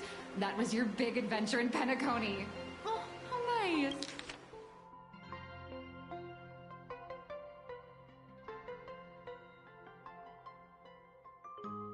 is. I hope Plain Arcadia holds one too. Then I don't need to explain the method. First, we need a catalyst. Do you have Graphia's brush or palette? Doesn't look like it. No matter, Miss Cult has got you covered. We use ley-line resonance. This hotel is built on Graphia's former home. It still has a connection to her, like that vibrant golden tree.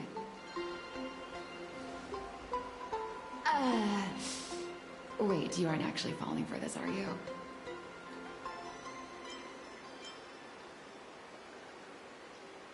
Sorry.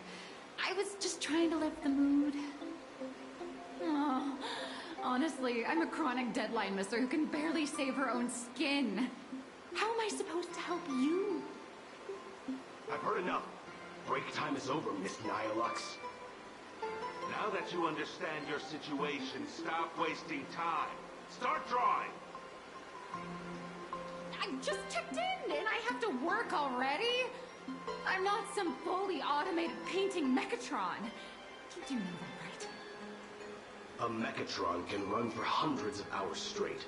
You cannot. That's exactly why every second counts. Now right this second, start increasing your value as a quality asset. Hey, wait! This is kidnapping! Little raccoon, help me!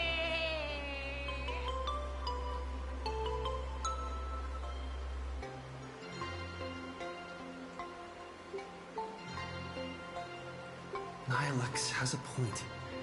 If that Casper guy is a survivor from the Cinderth Age, maybe he really does know something. Anyway, I'll start by asking around here.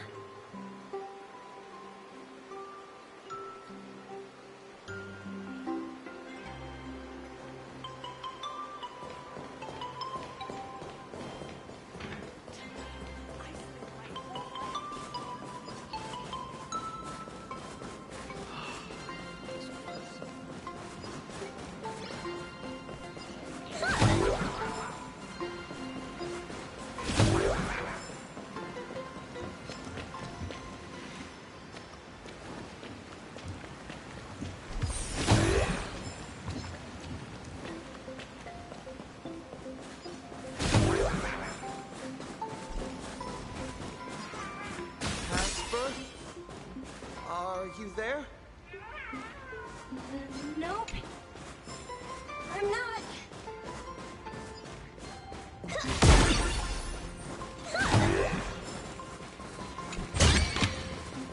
The drop rates are this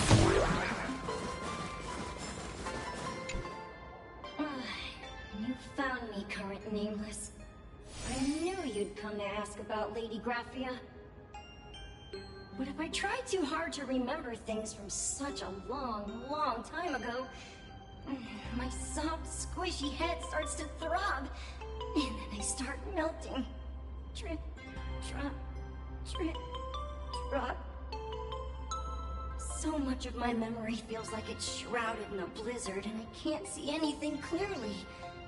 I'm sorry, but I don't think I can help you.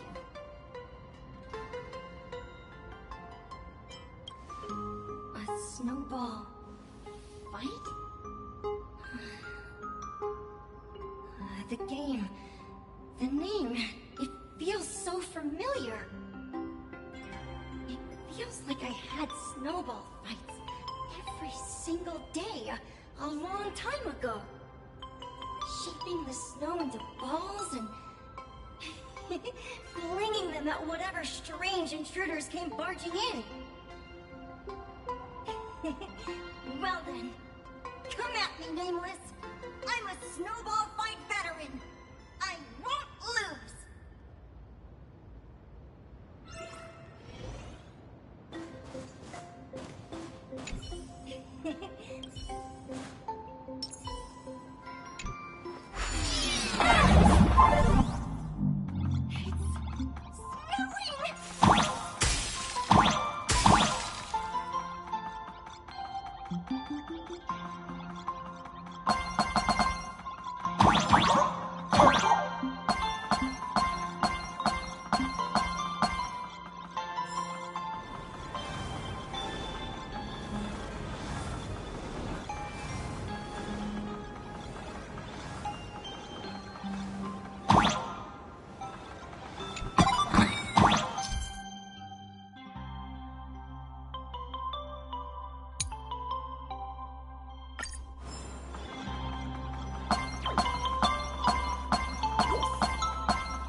You'd better be good at dodging, favorite!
Things from the Cinderth Age are still a bit blurry.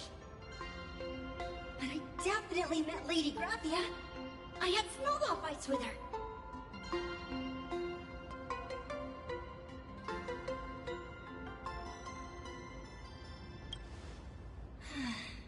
She was a great painter who led us in snowball fights.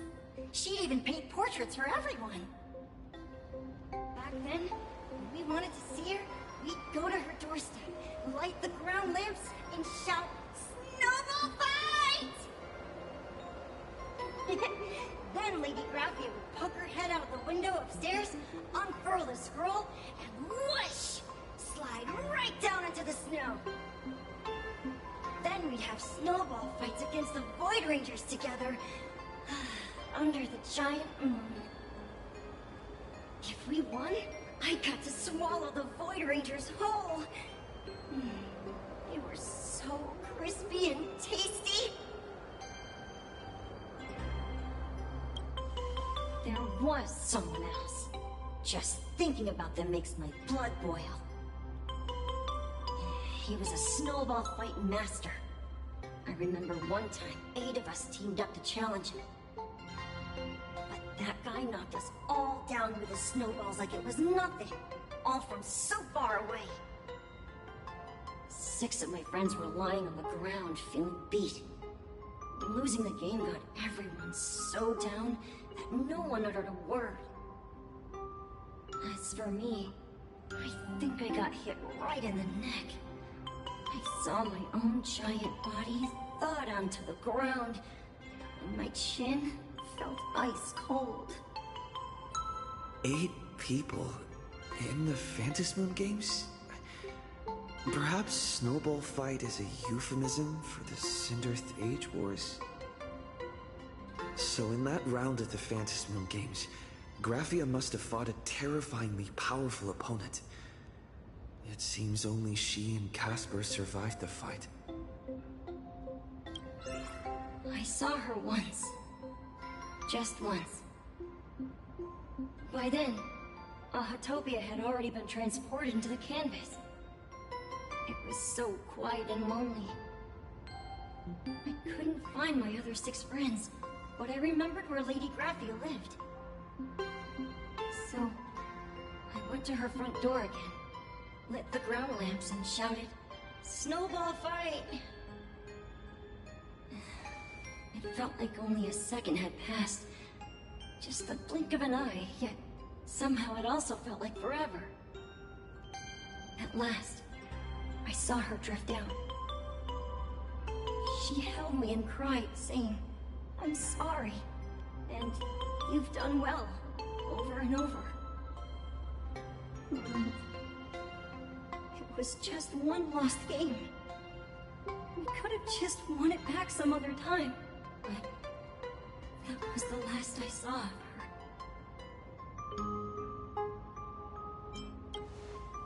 Why are you saying that too? It's making me feel all strange.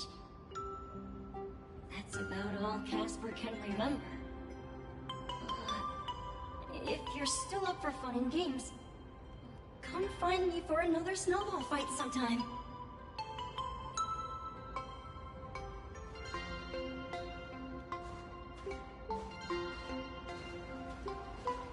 So, to summarize, Casper likes to light the ground lamps and call for her near Graffia's old home. Now, where can I find those ground lamps?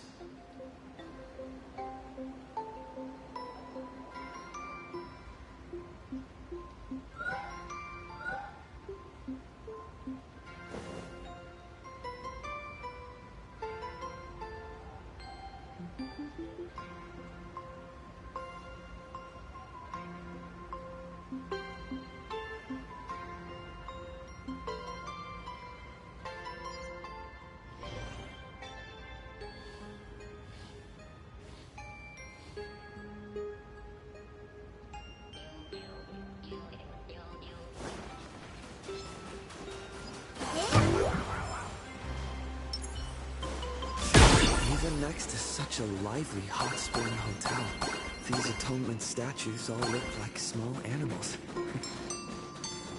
I should find a prominent spot for the ground lamp. These two little lamps don't look reliable at all. Whatever. It's not like I have any other way.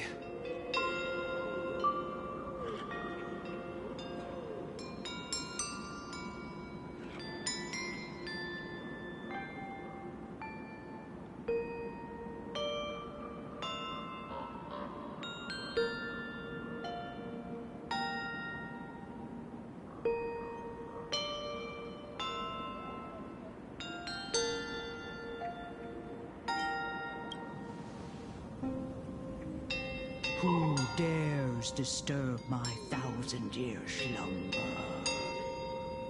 Not only will I refuse to grant you 3 wishes, I shall also lock you in my canvas to suffer in my stead!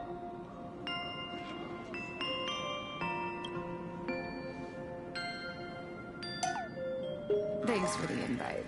I'm not quite dead yet, but I don't feel alive either.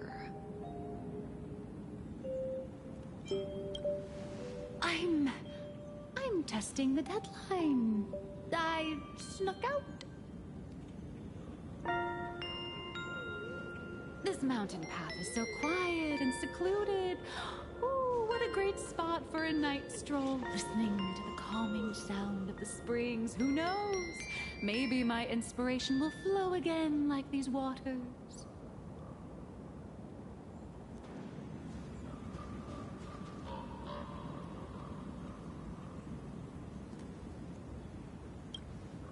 I was hoping to find some inspiration out here. With those 2 goons breathing down my neck, anyone would hit a complete creative block. Look at this old stone statue! Ooh, doesn't it look like Hemacat? I just reached the real versus fake Hemacat arc in my comic. Let me pay my respects. Maybe Graphia will bless me with enlightenment. Miss Colt, when did you sneak out? That was fast! I let my guard down for just 1 second, and corporate asset, I mean Miss Colt, escaped. Now that's scary. No way are you running away and taking our jobs with you. Good thing this kind lady spotted where you were headed. Otherwise, you might have slipped away for real. Let's go. Back to the room to finish your work. Come on, not again! Little raccoon!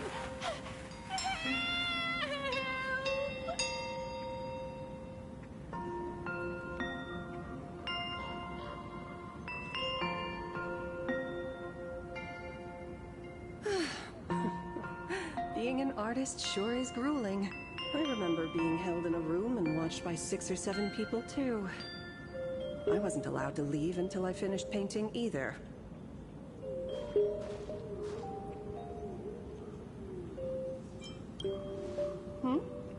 You're asking me? Weren't you the one searching so desperately for me? My name is Murata Graphia, guardian of the world in canvas. It is a pleasure to meet you, nameless of the Astral Express. You're saying... you are Graphia? She really does look a lot like Himiko.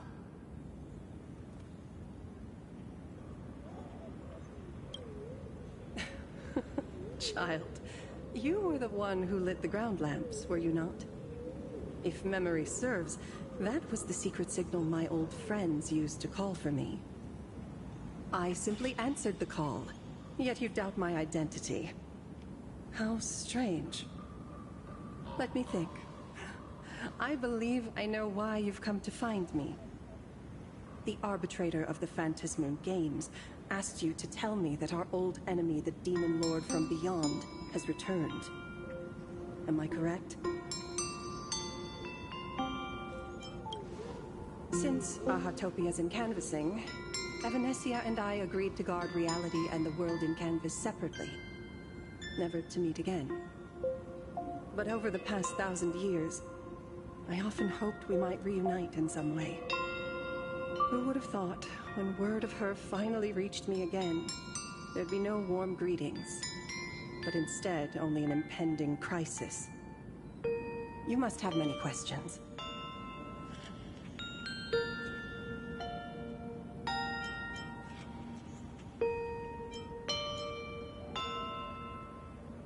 My, you certainly have a lot of questions.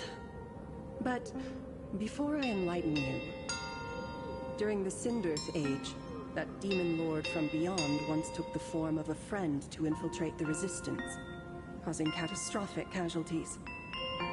I must confirm your identity, Nameless. Do you carry a token from Evanesia?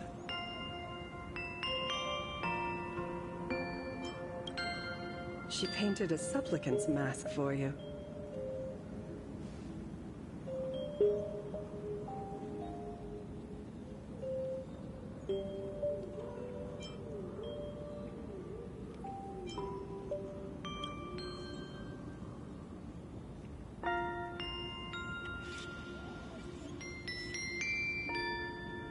The secrets you seek are many and tangled. Perhaps I should start by telling you a story. 1,000 years ago, the legions of the demons from beyond descended upon Ahatopia, marking the beginning of the Cinderth Age. For the destruction, taking a life is easier than brushing aside a feather. Among the countless victims, a baby girl was saved by a painter from the brink of death. He took her in as his daughter and named her Graphia. To protect his daughter, the painter kept her confined to their home. While the fires of disaster swept across the land, Graphia lived in seclusion. Until one day, a falling star streaked across the dark sky, and a deafening roar shattered the silence of the wasteland. Unable to contain her curiosity, the young girl slipped out of the house to follow the sound. And so she saw it. Beneath the cold phantasmoon, a tower of infinity stood on the mountain range at the edge of the horizon. This tower had countless windows and rose section by section, slender and tall. More than an actual tower, it looked like a wounded iron dragon that had fallen to the earth.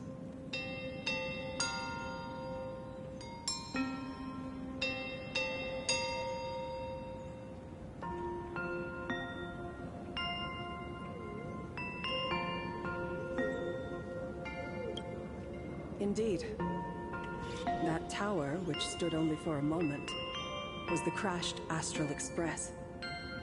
And Graphia's family name, Murata, came from the wondrous sight she saw. At the time, the wrecked train was surrounded by countless abominable monsters. Amidst these foul enemies, a few warriors in strange attire fought tirelessly. But they fell, one by one, unable to withstand the endless tide of monsters. It was only much later that Graphia understood that those who fought and died for Ahatopia shared a common name. The Nameless, who walked the path of the Trailblaze. That was the day that Graphia stepped into the mortal world. Her life as the mother of Emogenesis began. In a long, drawn-out war, fought at a severe disadvantage. She was forced to seek the aid of the Phantasmoon Games, attempting to use the mighty power of an Ionic ritual to lock the terrifying demon lord from beyond within a limited battlefield.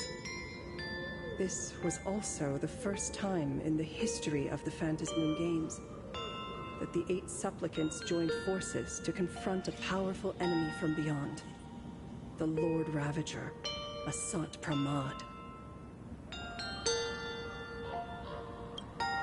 She lost.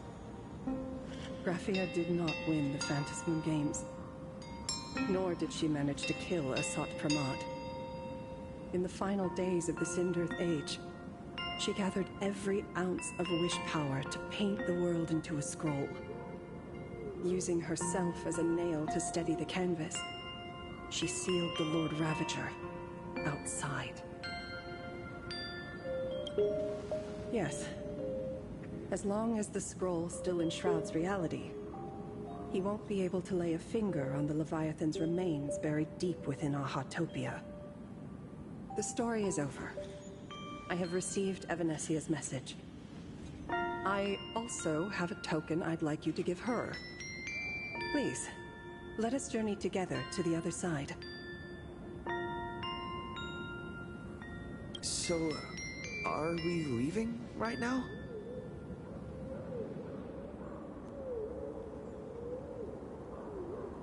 No, there is no need to rush. You have a friend here who is lingering with a heart full of farewells. You mean... Blade? Follow this path down to the riverbank of Myriad Wish Grove. You'll find many Wispe gathered there. When you are ready, choose a Wispe. Whisper Graphia's name and your wish to cross over to the other shore. Then release the Wispe into the river. When the time comes, I will bring the ferry to deliver you into the canvas. Graphia vanished. How elusive. Anyway, I should head to the riverbank of Myriad Wishgrove first.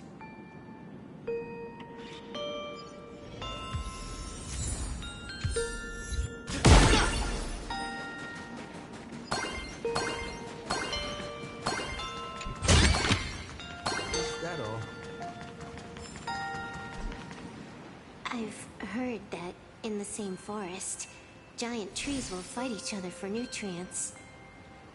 How about this? We just feed Shuhu to that tree in the courtyard. It would save us a long trip. Say something. Didn't know you were a forestry expert. I'm not joking. I'm serious.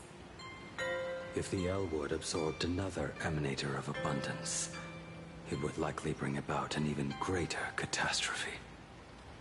Right now, there is no other option besides the Veracity Husk. If the abundance grows too strong, the Ambrosial Arbor loses control, and the Arcadia is doomed. If the abundance is too weak, the husk spirals out of control, and the Arcadia is doomed just the same. It's called an Arcadia, but the whole thing is built on a razor's edge. Does that mean the essence of the elation is just dark humor? You're afraid. I'm not. I respect your choice.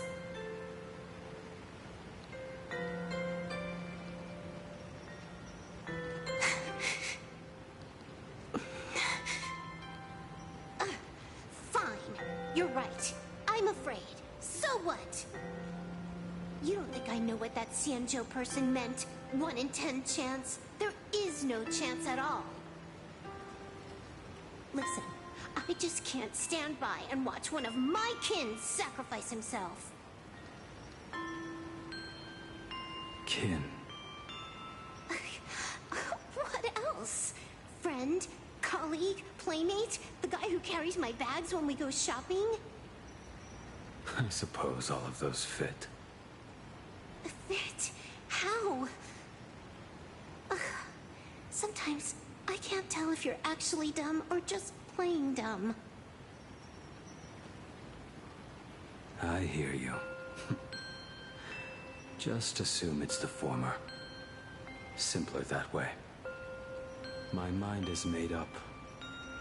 You should understand. Misplaced emotions will only cause the mission to fail. You really are just plain dumb. To be honest, I'm the same way. If I could see Firefly cured of her illness, Kafka finally finding the heart she's looking for, and that guy reclaiming his future. If I could see Firefly cured of her illness, Kafka finally finding the heart she's looking for, and that guy reclaiming his future, then I'd be willing to pick up that level 999 cartridge too, even if it means becoming nothing but a shadow of the Dark Zone. Don't. At the TV tower, you already severely overspent your time. Don't touch that thing again. Besides, why are you telling me this? You should tell them yourself.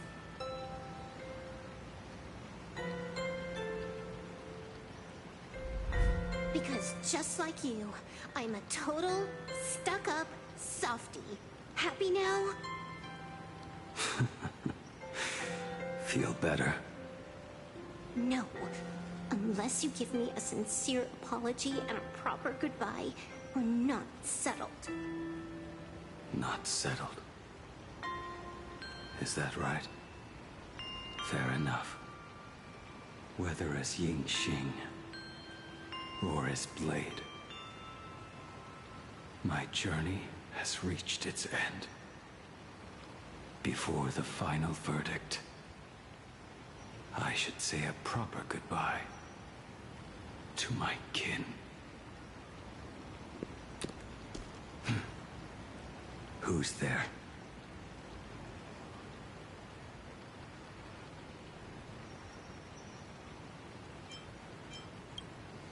I get it.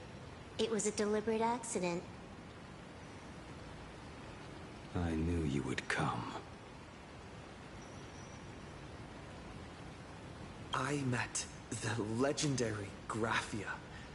She told me a way to enter the world in Canvas. If we simply chant her name and release a Wispe into the river, she'll come to ferry us. A legend from 1,000 years ago. And she's actually still alive? It really makes sense. After all, you two are practically the same age. Knowing that gives me a bit more hope that you can actually make it back. Then let's begin.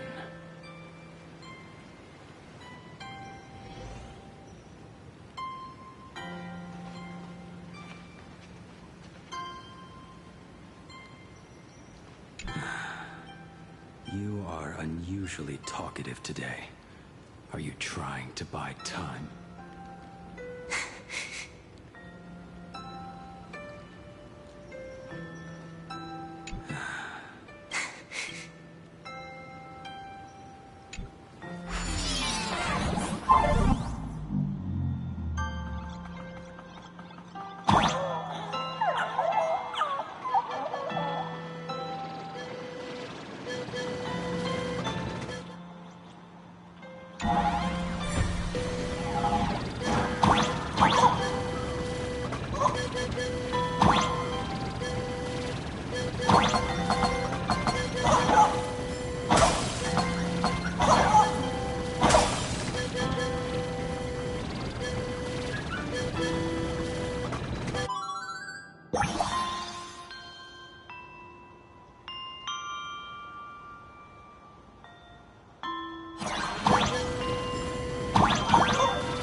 mother of Imogenesis, may she come forth and deliver us into the world in canvas.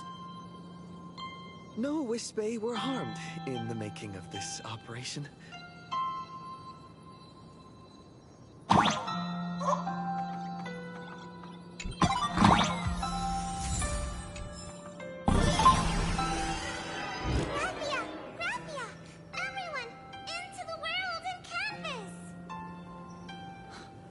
How odd. This time, the visitors actually know of my existence.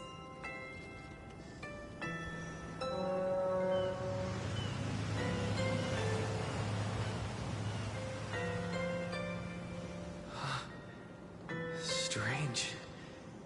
Why is the boat coming from downstream?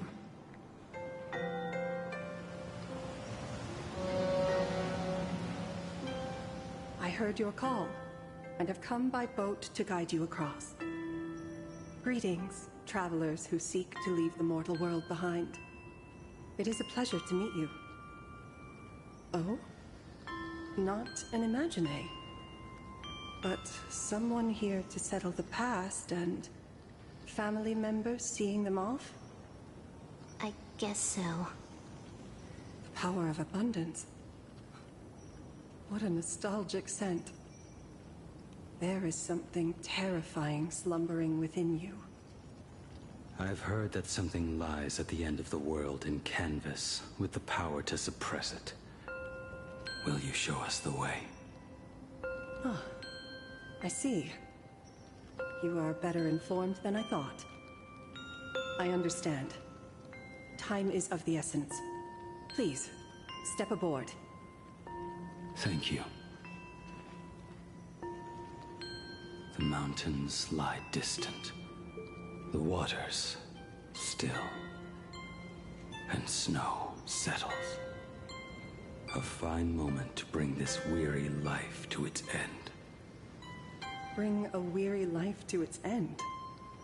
To my eyes, the power taking root within you is far from withering away. It's just a matter of time. The journey downstream is long.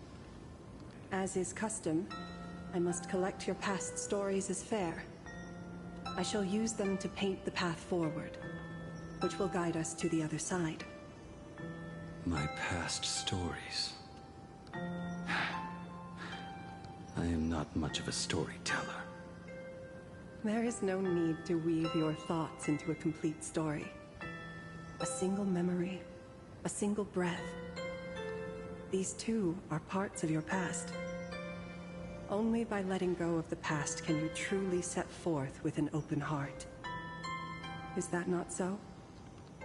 Go ahead. Say something. I'm curious too.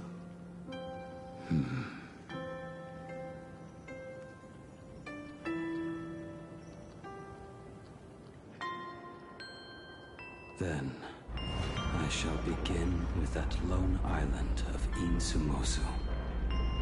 It was a desolate wasteland, untouched and forgotten. Desolate, cold, the perfect place to lay the dead to rest. I planted rusted, broken blades in the wasteland as a mark of my departure. Little did I know that even after joining the Stellaron Hunters, I would find myself returning there time and again, bringing along a few new swords with me. Their owners, some of them sought my life, only to fall by my hand. Others simply wished to see me one last time, as their own lives flickered out. I was once a craftsman, and those swords, they were all my own creations. I erased those wordless monuments for my old friends, one by one, until they became a forest of broken blades. And what about me and my sword? When will it finally join them in that forest? I will follow your words with my brush and paint the ideal end.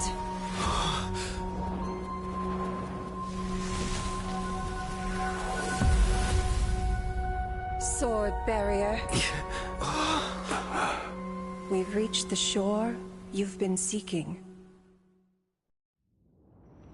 What is this place? This is the world in canvas. A mirror to your soul, blooming as your heart dictates. May this meadow be everything you wished for. Superb artistry. And yet, I thought you would paint the desolation within me instead. Desolation? I saw no desolation in your story. Instead, I found the lingering regrets of a master craftsman. The fire that tempers black steel and shapes 100 blades does not burn upon the forge or anvil. It burns within your heart. That spark within you has yet to fade. It is why this plane has chosen to bloom into flowers. We've got no clue what you two are on about with all this cryptic talk. But you smiled just now, didn't you? No, I didn't. We should go.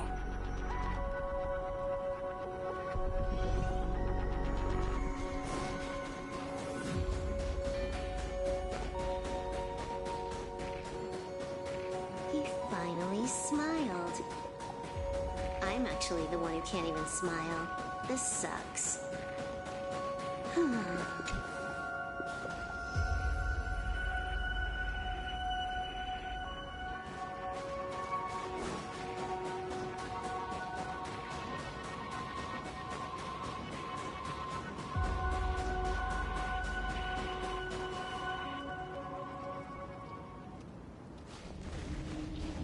We have reached the end. That blue maw. So, this is it. Correct.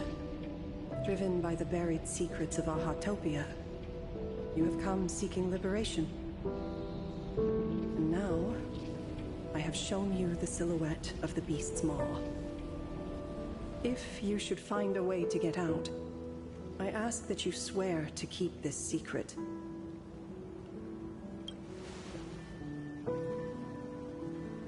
I will keep the secret.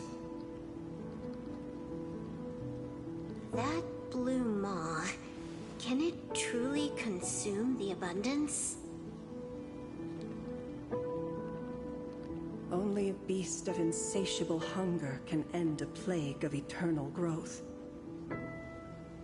I have stood watch in this realm for a millennium, beholding the eternal conflict where the veracity and the abundance remain locked in strife. Oh, undying soul, the fate that awaits within those depths lies far beyond the reach of our conjecture.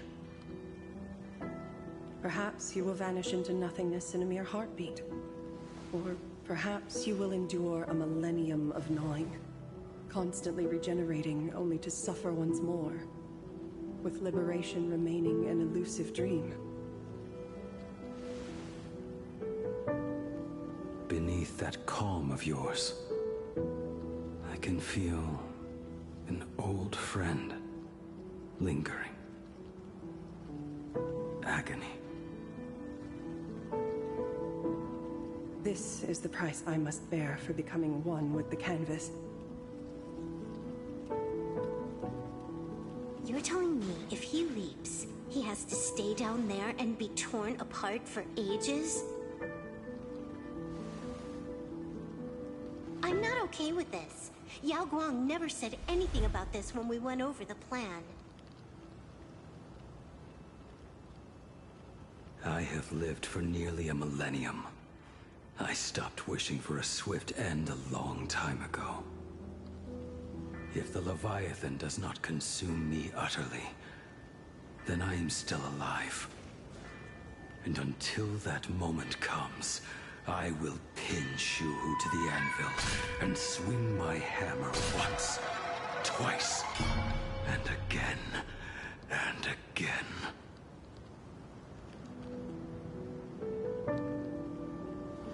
Is there really no other way?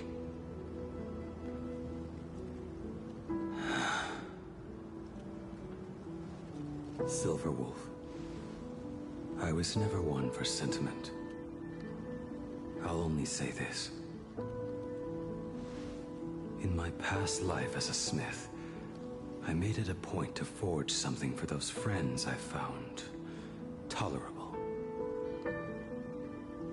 But ever since I joined the Stellaron Hunters... Oh right, I get it. You want me to go back and take apart that box Kafka uses as a footrest, right? You already took it apart? A long time ago. Quite a few treasures in there. A master-crafted blade, a game controller, and a portable reactor. That's the armor core, reforged from the remains of the Glamoth Queen. Oh, and a cat-scratching post. When did you find out about these items? You? You mean we. We all found out. Think you hid it that well? Please, give me a break. We're a pro team, you know.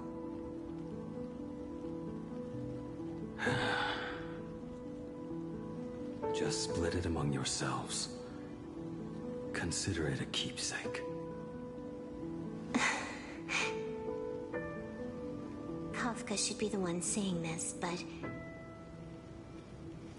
You are the most perfect blade the Stellaron Hunters could ever have.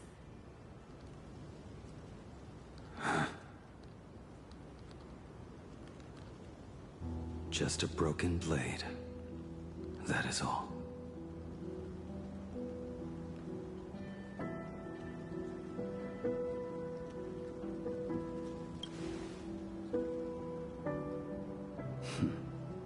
You talk too much.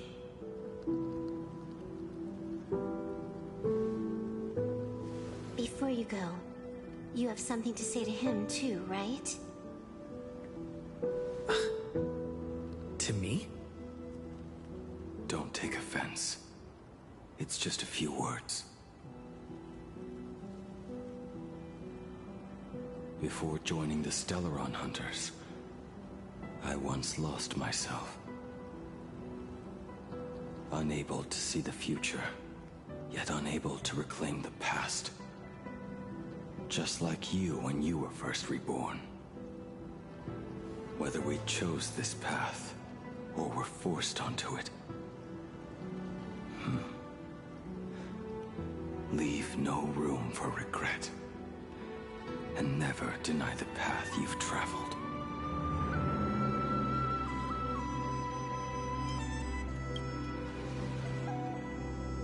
Then, let it be.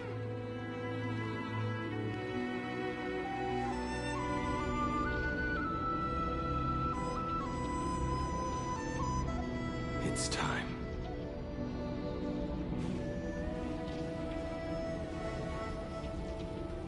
Do you still remember that passphrase?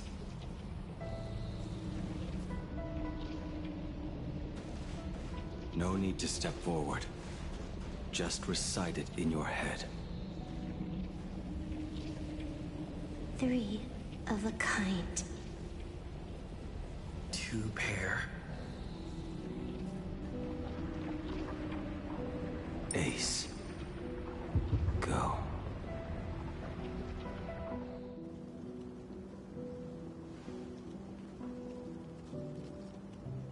Farewell.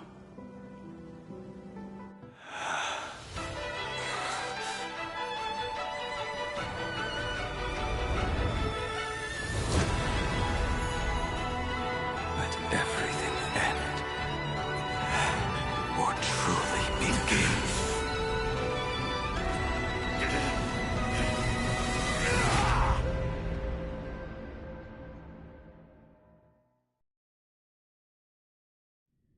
final moments of your life, what will flicker through your mind?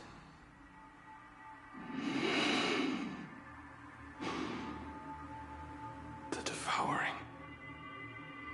Has it begun? How much time has passed?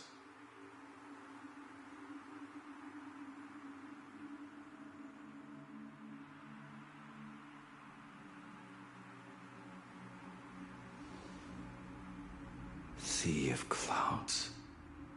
Ambrosial arbor.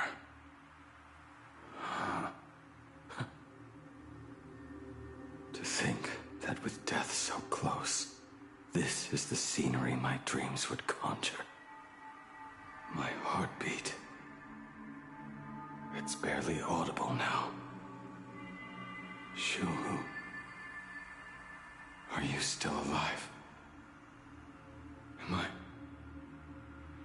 Am I still alive? Finally woke up, Yingxing? Master. I am sorry. You have the wrong person. I am not Yingxing. Huh. A lad your age, yet your head is more muddled than mine. You're talking nonsense in your sleep, boy. It has been ages since we last met. Tell me, have you let your craft go to waste? Your master wishes to see what you can do.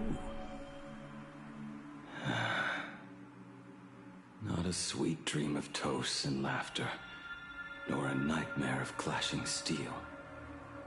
Instead, it is a dream of returning to the very beginning, to confess my sins before the master who taught me everything. Typical.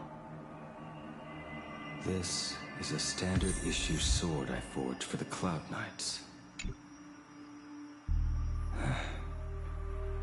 Looking at it now, it is a crude piece of work. Senior Frater, are you truly from a short-lived species? Why do you ask? I mean, no offense.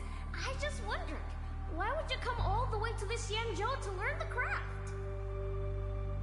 My home became a grazing ground for those boars and beasts. My parents, they're fertilizer. Unlike you, I won't live to see them wiped out. But my blades will. Look at this blade. Fresh from the forge today. I made it. That is so cool! Stop flattering me. This is just a standard issue sword for the Cloud Knights. According to the template, its name should be New Blade 01. Senior Frater, how could you so thoughtlessly name your own creation? The very first assignment Elder Huayan gave his disciples is, what defines a blade? He always says a name carries the weapon's destiny. A lone cloud drifts. A crane departs the woods. Let's call it Departure, Junior Frater. Senior Frater, I thought you'd go with Lone Cloud or Guiyun.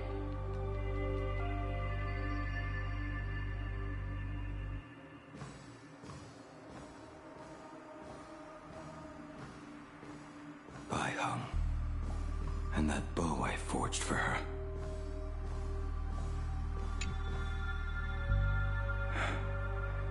In the end, it was I who forged the greatest sin.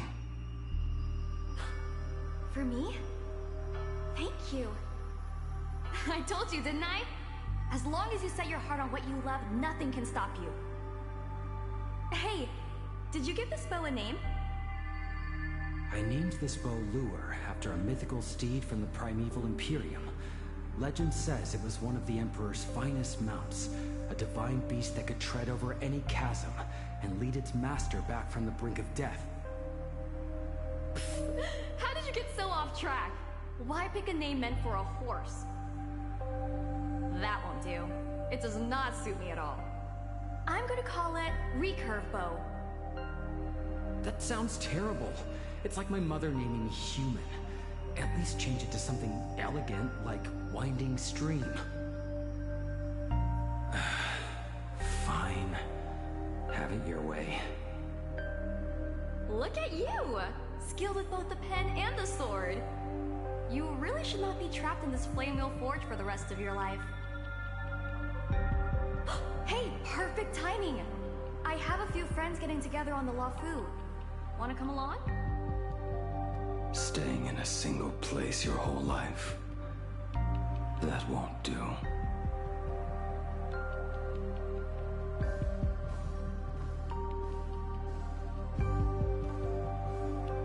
Jing Yuan's Devastator Glaive. The weapon I promised to forge for him all those years ago.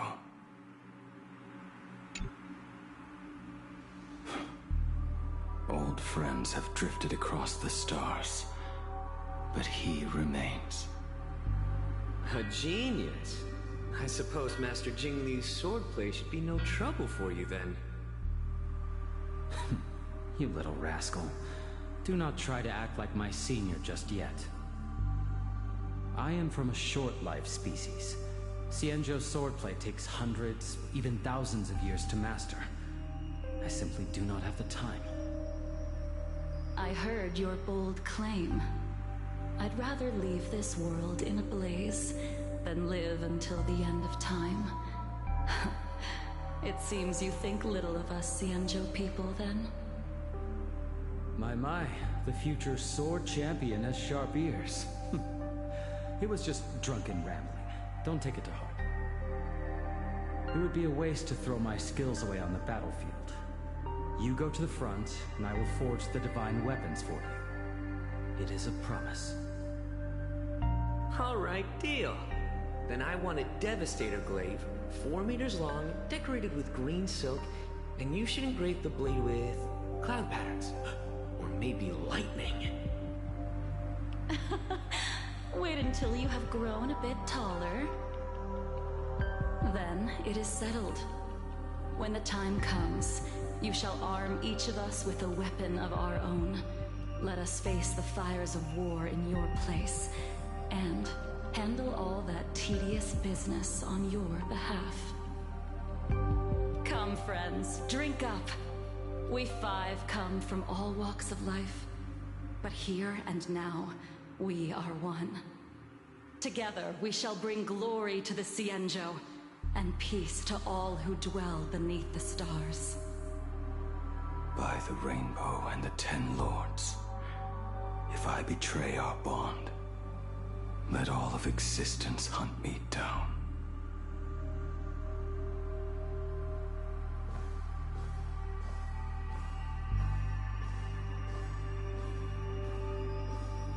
The prosthetic arm and sword staff from Mr. La Mancha were works created by my master and me. He came to visit me even after I was cast into the shackling prison. Yinjing. Yinjing. How did you end up like this?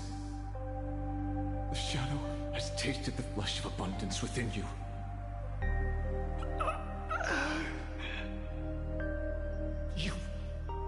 You cannot even speak anymore. Yinjing, look at me. Lift your head. It was only thanks to you and your master that the shadow of veracity was sealed. I owe you both a debt of gratitude. So I have but one question. Do you want out? If so, just nod. There is always a way out. Just give the word, and I will carve a bloody path to get you out, right now.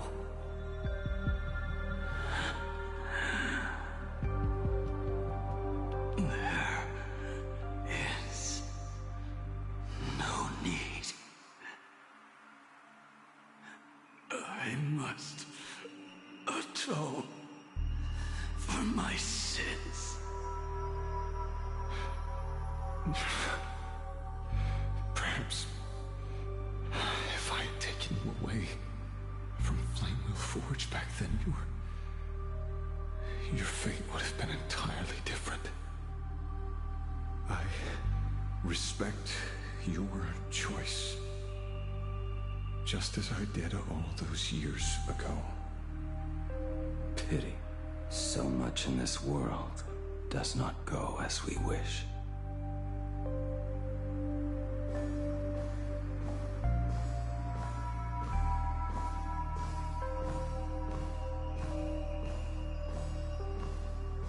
This is not my work.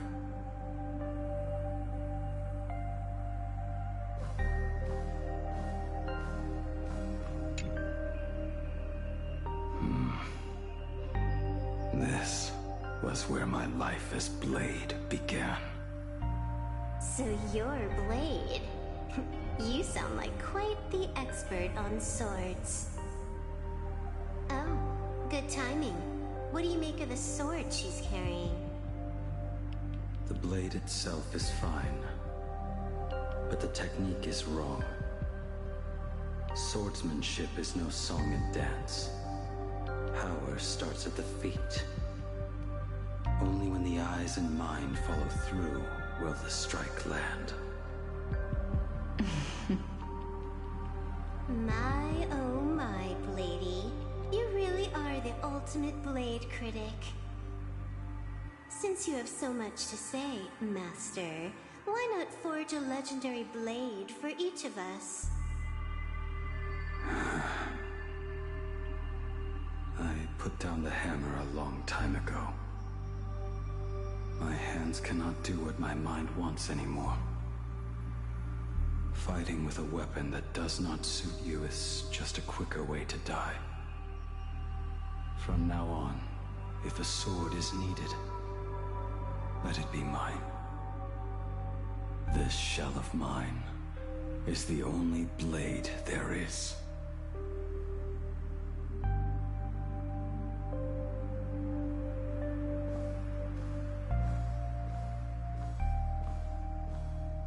A weapon given by Ying Xing to an old friend.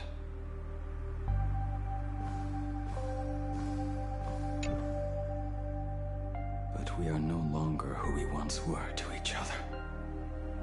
Who I am does not matter. What matters is, do you remember this weapon? I don't understand what you're talking about. All that happened. You think you can just walk away from it all? You would do well to keep Cloudpiercer by your side. Or, next time we meet, I will be the end of you. What a pity. In the end, we still cast our weapons aside.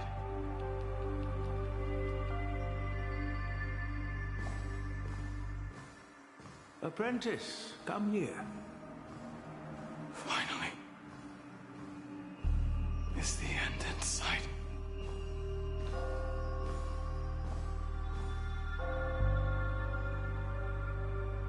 I am here, Master.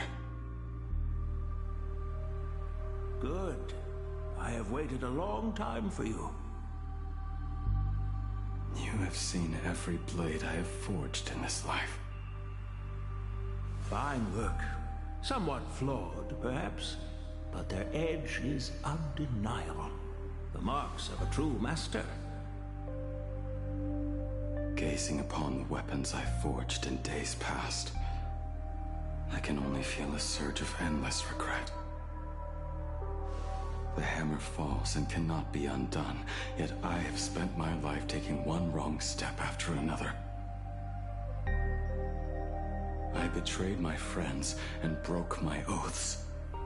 Even with these divine blades, I failed to protect those I held dear.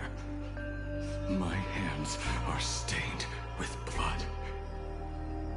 I loathe the reflection it casts back from my blade.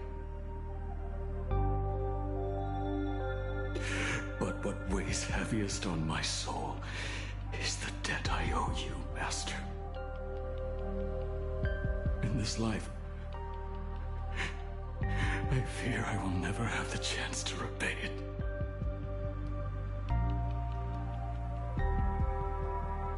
Let it all out. You feel a bit lighter now, don't you? But isn't there one last piece you have yet to show me?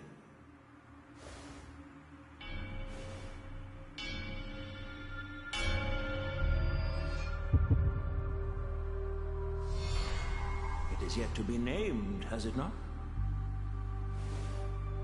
That is a mere scrap from the forging of Shard Sword. I hid it away, fearing it would bring shame upon our school. Master, how did you... Can a mere boy keep secrets from his master? I entrusted General Yao Guang to bring it to you.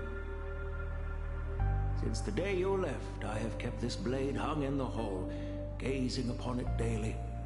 That raw, youthful spirit within it, it burns to the touch. It is the same light that shone in your eyes the day you bowed to me. It is the keen edge of a craftsman. I am but rusted scrap now. My light has long since faded.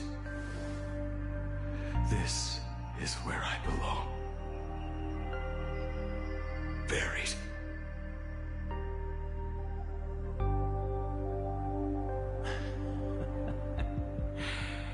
Crushed ore, old materials, rusted iron. As craftsmen, we spend our entire lives in such company. Waste not the bounty of the world, but perfect it through craft. To take what is useless, to take every failed scrap, forge it anew. Isn't that our very mission as craftsmen? Even for a life that has reached its end. A life built on nothing but mistakes. As it is with the work of a craftsman, so it must be with the life of a craftsman. Do you still remember the question I once asked you? What defines a blade?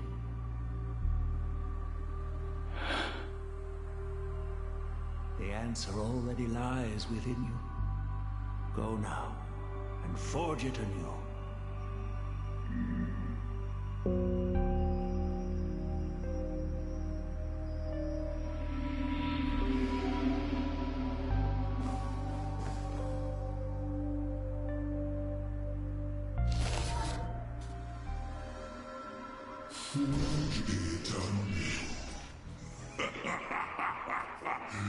Interesting. Now I wish more than anything that I could just live a bit longer. He said that back when he was nearing his end. Shoo. You fought me all this time and leapt into the Leviathan's maw. Nothing more than a bit to drag me down with you. Truly, for so long as a single soul in this vast world prays for abundance, I shall return to bestow my grace. And now, I have come in answer to your prayer. Within the Leviathan's law, I shall grant you 1,000 years of agony, as your flesh will be remade, only to be devoured again and again. You shall find no release. Is this not exactly what you call forge it anew? Poor child. You and the Sindro Simpsons are always so short-sighted. Trapped in this waking return to what is gone and tremble at the thought of being forgotten.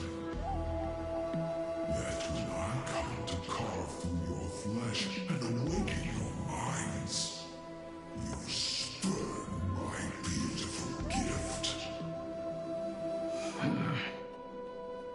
You were once a master craftsman. You should know best about the beauty of shaping.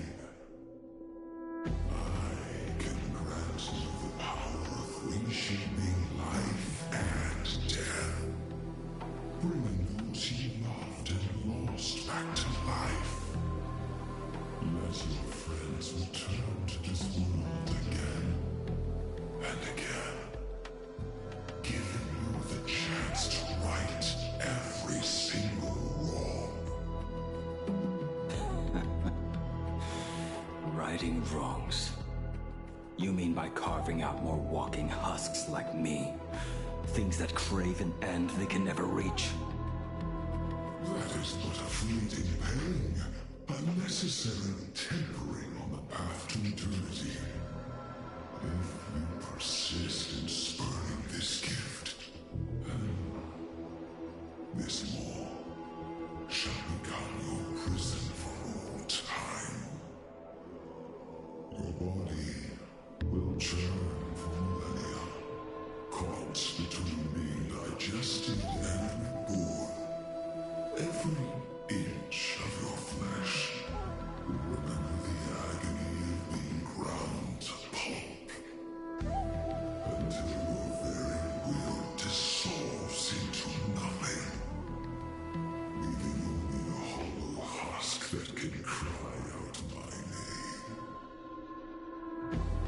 Are you done talking? Do you truly believe that I am the only prisoner here, Shuhu? You are the one bound most tightly by your chains. For so long as a single soul in this vast world prays for abundance, I shall return to bestow my grace. You are nothing but an echo of them, a slave trapped within your mission of compassion. You mock our obsessions. You are Yao Shu's most pathetic prisoner. Are you trying to provoke me? No. I am pronouncing your sentence. I never dove into this abyss for the sake of a mutual end. I came for forging. As long as you cling to life, you must keep reshaping this body to fight back the gnawing from the veracity. And that struggle is exactly what I want. Let the maw of this Eon husk be the furnace. Let our undying flesh be the iron. And let death, 1,000 times over, be the hammer. Right here, I shall forge and recast you again and again. Not to destroy you, but to create a cage that can hold you prisoner for all eternity. And the thorns of this cage shall forever be aimed at that savior who branded you with your mission. Yao Shu. Are you ready to turn your vengeance against your god?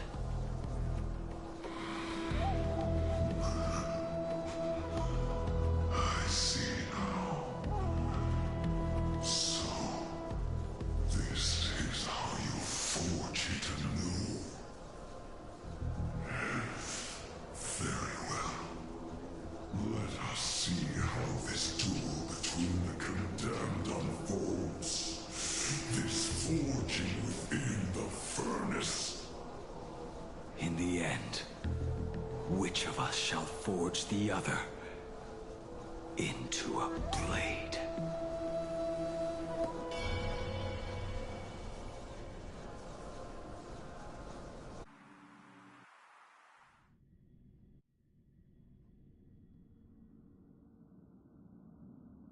When reunited with family after a 15-year separation, 22% of organic life forms will weep and embrace, whereas 59% will exhibit indifference or outright rejection. Yet, choosing to conduct a covert investigation instead is entirely unheard of. You harbor suspicions regarding Mr. Ryusuke. Why is that, Miss Himiko? Before Star Rail Fest began, I stopped by his office to look for the family's records on the Phantom Moon games.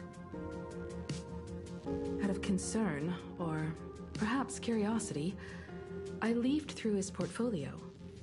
The artwork was magnificent, with each piece serving as a microcosm of a different planet. That was when it suddenly dawned on me.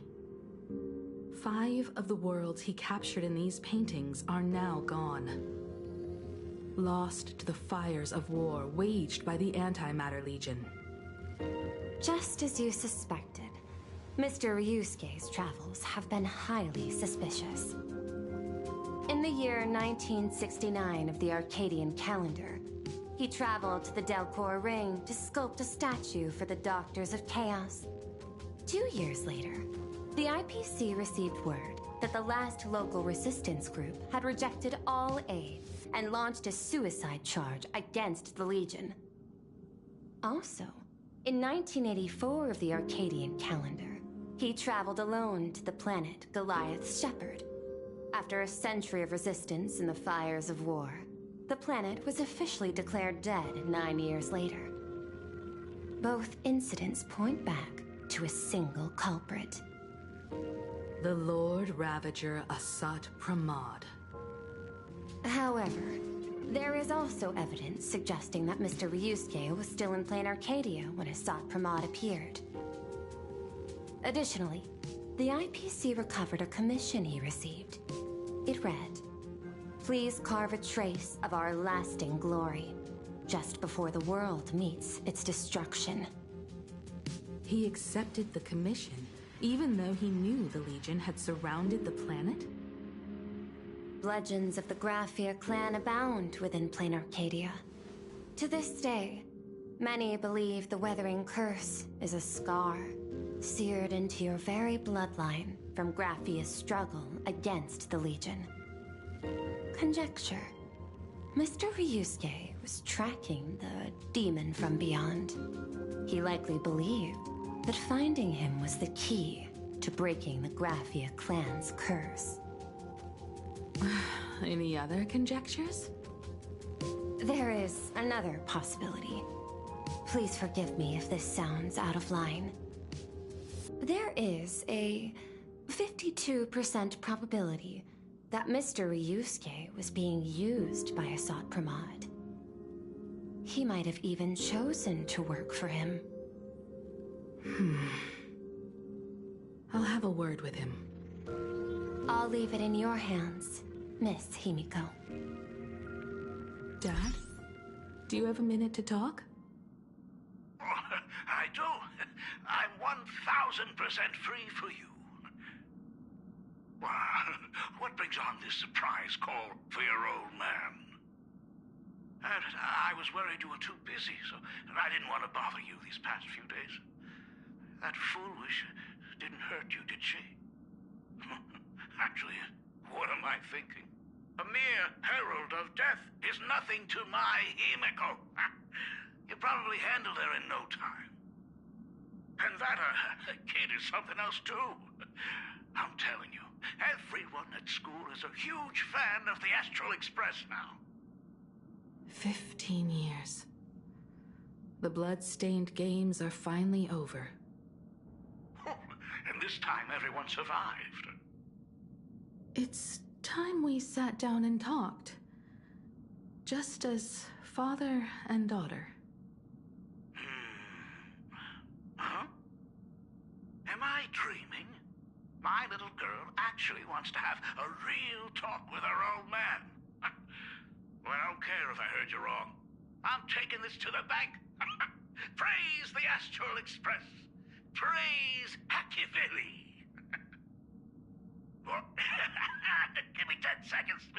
No, make it 8. Your old man is on his way. There's no need to rush like that. Love you, kiddo. I should have seen that coming. Himeko, open up. It's your dad. Himeko, come over. Tell me more about this.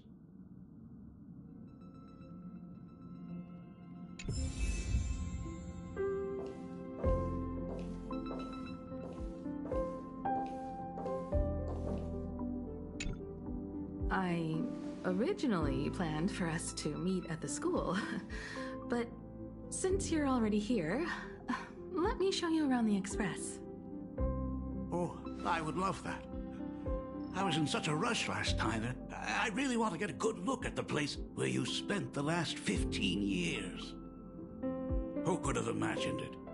The thing that connects this nearly infinite universe is not some distant godlike Shipe, but a single express.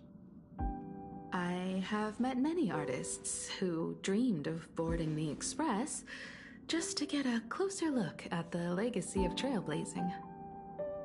So I am curious, how will the great artist Ryusuke evaluate it? Me?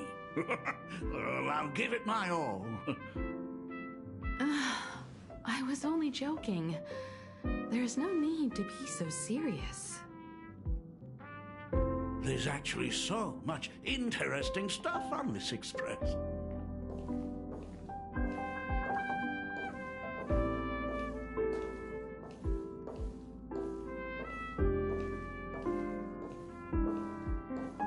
This table is kind of different from the others, isn't it? I mean, they all look alike, but this one doesn't seem authentic. A lot of old furniture was destroyed when the Express crashed. Pom-Pom and I spent quite some time picking the right replacements. Ah, out with the old, in with the new, huh? Well, the Express has been running for years, so it's only natural to have to patch things up every now and then. You must have had a hard time keeping it running. It's not that hard. I'm used to it.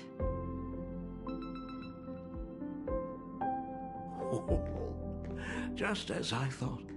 The Astral Express looks amazing inside. These chandeliers.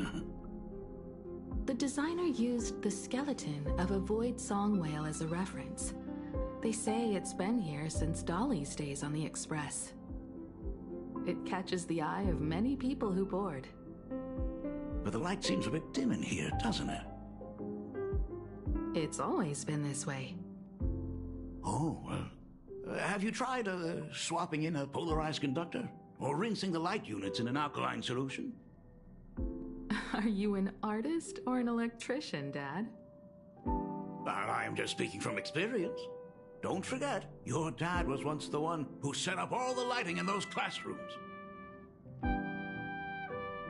Is it there? Oh, let me see. It's bigger on the inside. Oh, the phonograph also has music from all sorts of worlds, just like the versions I've heard before. Oh, it's a shame I didn't get to see the legendary infinite ice cream machine. Dad, you actually believe something like that exists? I thought only kids would fall for it. A long time ago, such a thing did exist on the Express. When the Express passed the desert planet Talon, Granholm left the machine there. Now, it has become a popsicle planet. Conductor! Long time no see. Your fur looks a lot smoother than last time. Really? Thank you very much. Hey, my daughter Himeko finally opened up to having a heart-to-heart with me. What a special moment! Pom-Pom will leave you to it then. They say family is one of the most precious treasures. Pom-Pom believes we should cherish them. See? I told you. This time, Dad wins. Oh, Himeko, You may be a fully capable navigator now, but sometimes experience still beats youth.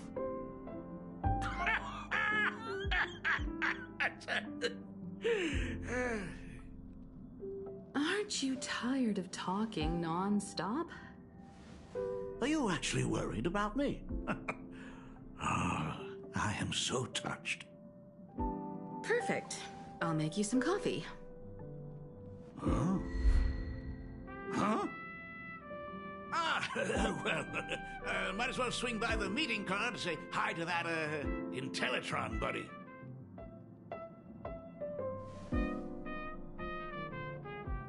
Pom-Pom finds Himiko's father very easygoing.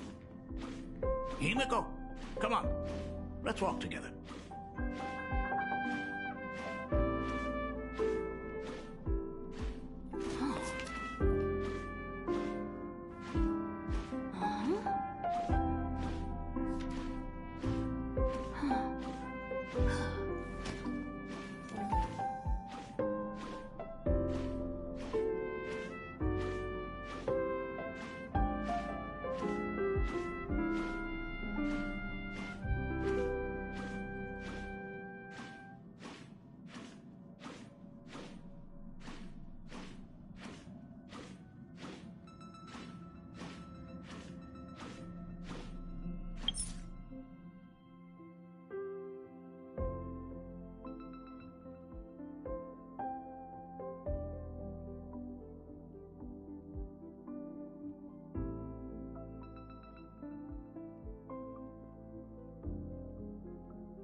Intellitron buddy!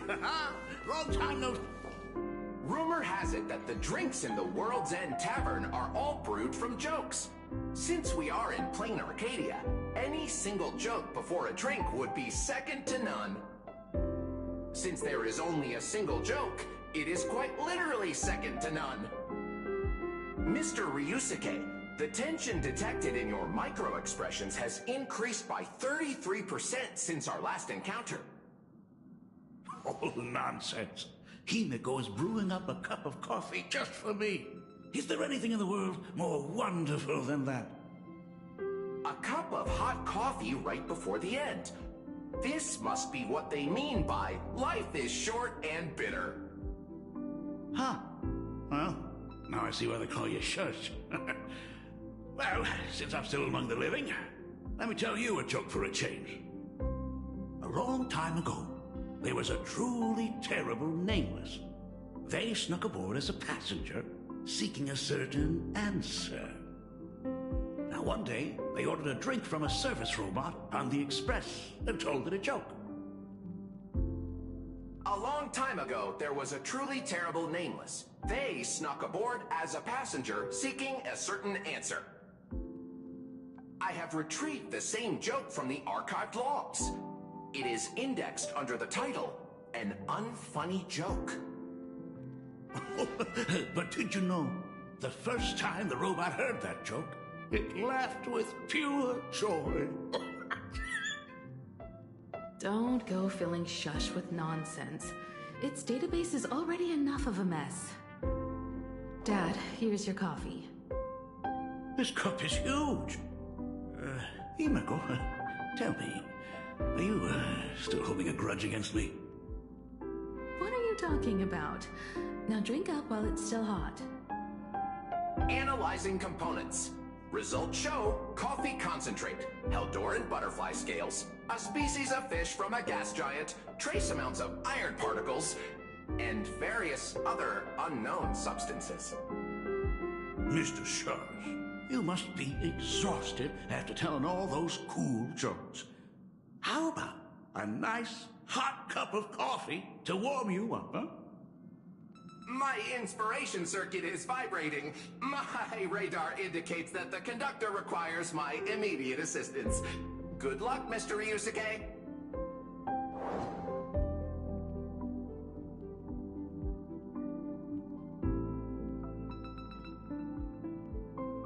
Oh, Himeko, if I do not make it out of here, please deliver my resignation to Miss Dolly.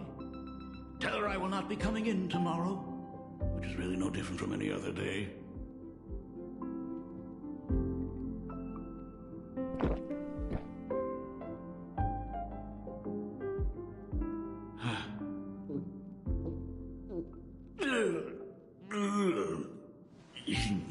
The coffee tastes like heaven.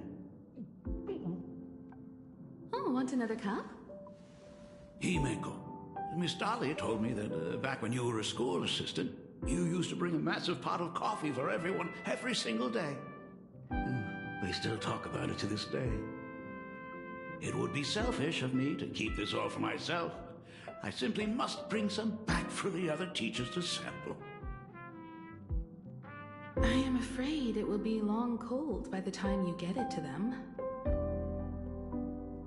But as you said, it is time for us to head to the school. We must return to the source of all these tragedies and put an end to the blood-stained games. Are you truly ready to say your goodbyes?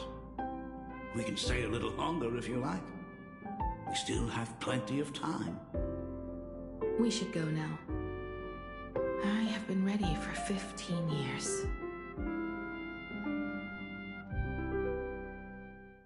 It has been 15 years. Those ghosts have been repeating their final day over and over, trapped inside the classroom you imaginated.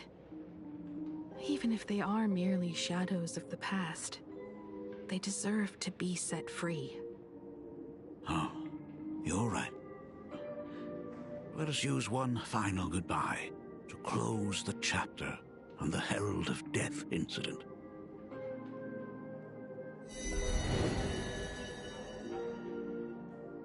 Senior, you are back! We are all waiting for you. Sorry I'm late, everyone. It's okay. Thank you so much for coming. Himeko, we don't have enough time for the lobby. Could you please use your amazing imagenesis skills to decorate the stage for us? I am begging you. Mia, stop bothering Himeko all the time. If you and the others hadn't slacked off on the rooftop, we wouldn't be in this mess right now. But the school anniversary is tomorrow. If I do not get this done, Ms. Dolly is going to skin me alive. You should start by tidying up those ribbons. Once we are finished with the classroom, we will all come and give you a hand. Hey,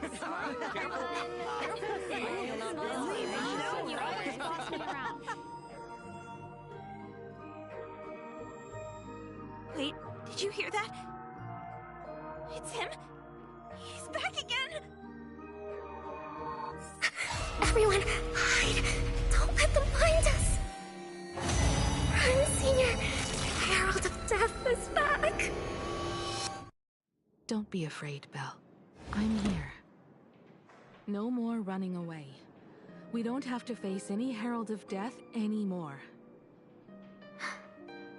Really? When have I ever led you astray?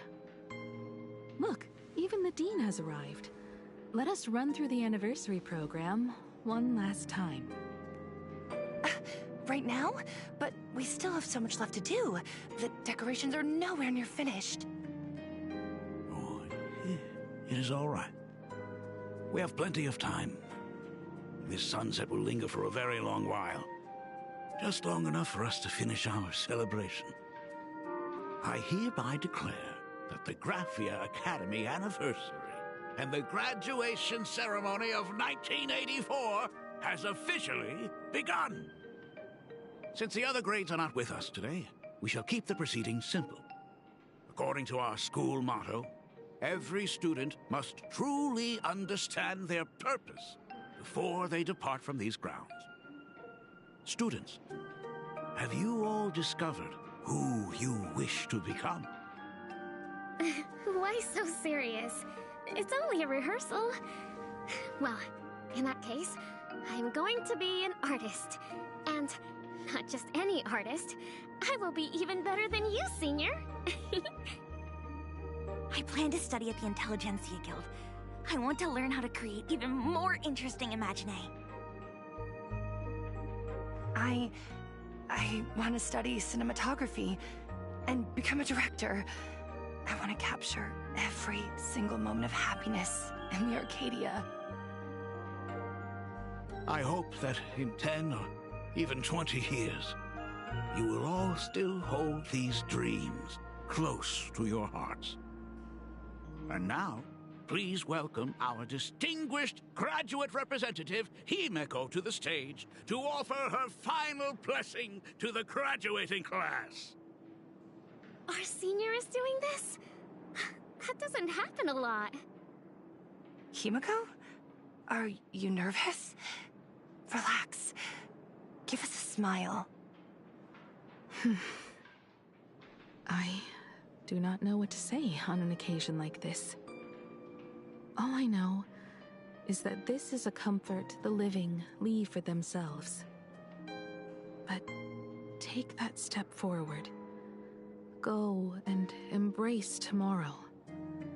Become someone that the person you are today would be proud of.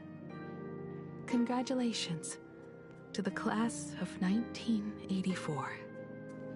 Senior, don't miss us too much. Himeko, see you around. Himeko, what's with the sad face? It's not like we'll never see each other again. Farewell. Belle. Foolish. Mia. Safe travels, everyone.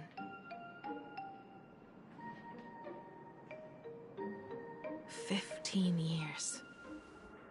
The blood-stained games that altered the course of so many lives have finally come to an end. If only I had not lost myself in my own grief. If only I had looked after that child properly. Perhaps everything would have been different. It was not only the Herald of Death that pushed her towards that abyss. Foolish said that it took Plain Arcadia 15 whole years to kill her. Will this world ever get better, Dad? I don't know, but I'm willing to believe in it. Dad, all these years, just what have you been doing? Is that concern I hear in your voice? If you say so. After the blood-stained games, I traveled to many different worlds. Every time I set foot on a new planet, my thoughts always returned to you. Until one day, I happened to see news about the Astral Express. The person on that screen was so different from the daughter in my memories. I was afraid, to be sure. I did not want to disturb the life you had found. As long as I never saw you in person, I could keep telling myself that lie.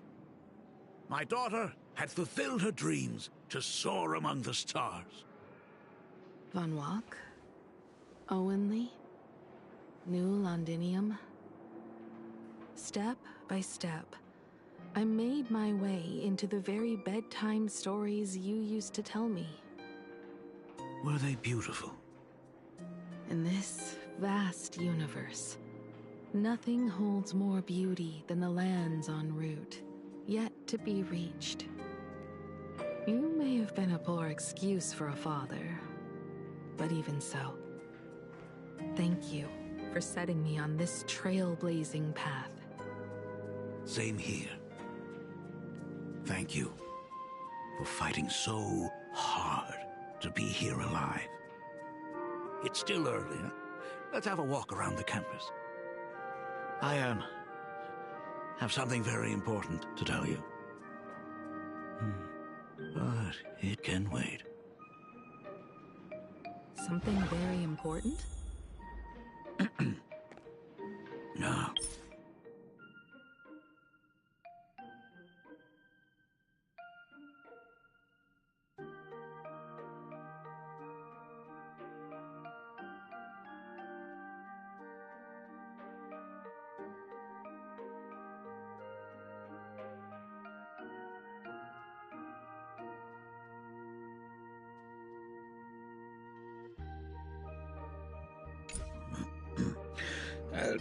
Give me just a moment to gather my thoughts.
Nice weather today.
Let's go downstairs. Oh my god, it's her!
Baseball Raccoon didn't come? Oh, Himeko is so pretty. It gladdens me that my daughter is so popular. But You're all supposed to be in class right now. The Herald of Death incident just ended. It is only right to let them breathe and relax for a while. To think that it all happened only yesterday. Young people really do have a way of returning to their carefree selves so quickly. I suppose it is because they believe the Astral Express will always be there to save them. It brings back memories of you as a little girl. Whenever you heard someone mention the universe, the light in your eyes would outshine even the brightest supernova.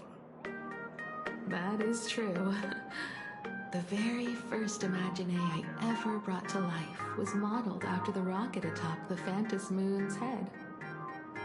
That little fellow had quite a temper. He was so determined to fly higher and higher. To this day, I still wonder if it ever truly reached the moon. Dad, do you still remember it? How could I ever forget? That thing came crashing down and poked a hole right through Miss Seadrake's tail. I had to take you to apologize in person. I ended up redrawing the tail myself to make it right. These days, I wouldn't be able to handle that kind of trouble anymore. My poor old back wouldn't allow. Now that I am free from the weathering curse, you don't have to spend your life wandering the stars anymore. Why don't you just settle down here? I just can't face the thought of coming back to nothing but an empty home again. Don't worry. I'm not going anywhere.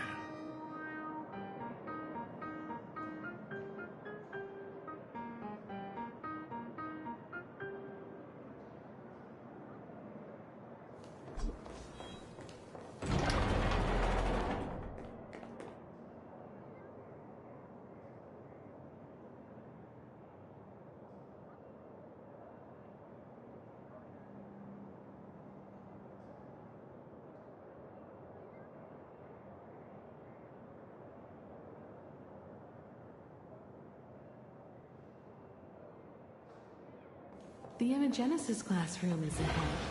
Ms. Dolly?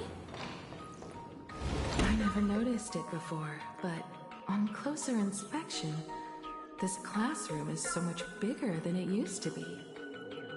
It must be because of that incident. As the culprit behind it all, you haven't forgotten, have you? Of course. Well, since I couldn't get you onto the real Astral Express back then, I figured drawing you a substitute instead would be easy enough. The principal himself imaginated an express and went tearing across the campus with his daughter in tow. It even made the front page of the dual-mentioned city news back then. Looking back, you were always such a bright and spirited girl. Which is why I encourage you to reach for the stars. When the weathering curse took hold, that dream only end up weighing you down. If it weren't for those dreams you gave me, I wouldn't be the person I am today. I'll never forget. Whenever the weathering curse flared up, you would always sit by my bedside and hold my hand, telling me the stories of Sir Camor. That was always your favorite. Whenever your fever refused to break, you would cling to my sleeve, just wouldn't let go. So, I would start from the moment Sir Camor invented the diving device, and go all the way to the second voyage of the Interstellar Explorers. Like clockwork, right about then, you would close your eyes and drift off to sleep. Yeah. That was the first story you ever told me.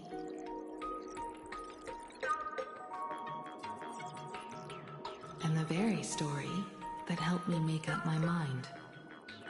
Even if I could never leave this place, if fixing the Express meant sending just one soul to the stars, that would be enough for me. Yet before I knew it, I'd already traveled far beyond anything I ever imagined as a child. I think I understand how you felt back then. Perhaps one day, I'll set down my duties as the navigator and come back to this place too. What about the Astral Express? A crew of the most incredible nameless will keep the Express sailing on. Like a teacher watching their student, or a father his daughter. I understand that feeling. Then your dad will always be here at home waiting for you. So, what is this important thing you need to tell me about? Yeah, that important thing. Dad, are you hiding something from me? I knew I couldn't hide it for long, Himiko. I am sick. What? This isn't the right place for this discussion. Let's go to my office.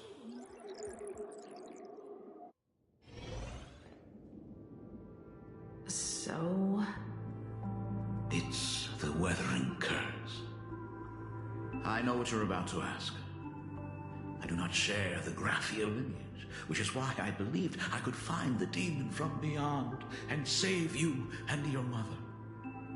But in the end, Ryosuke was just a useless man who couldn't save his wife or daughter, or even himself.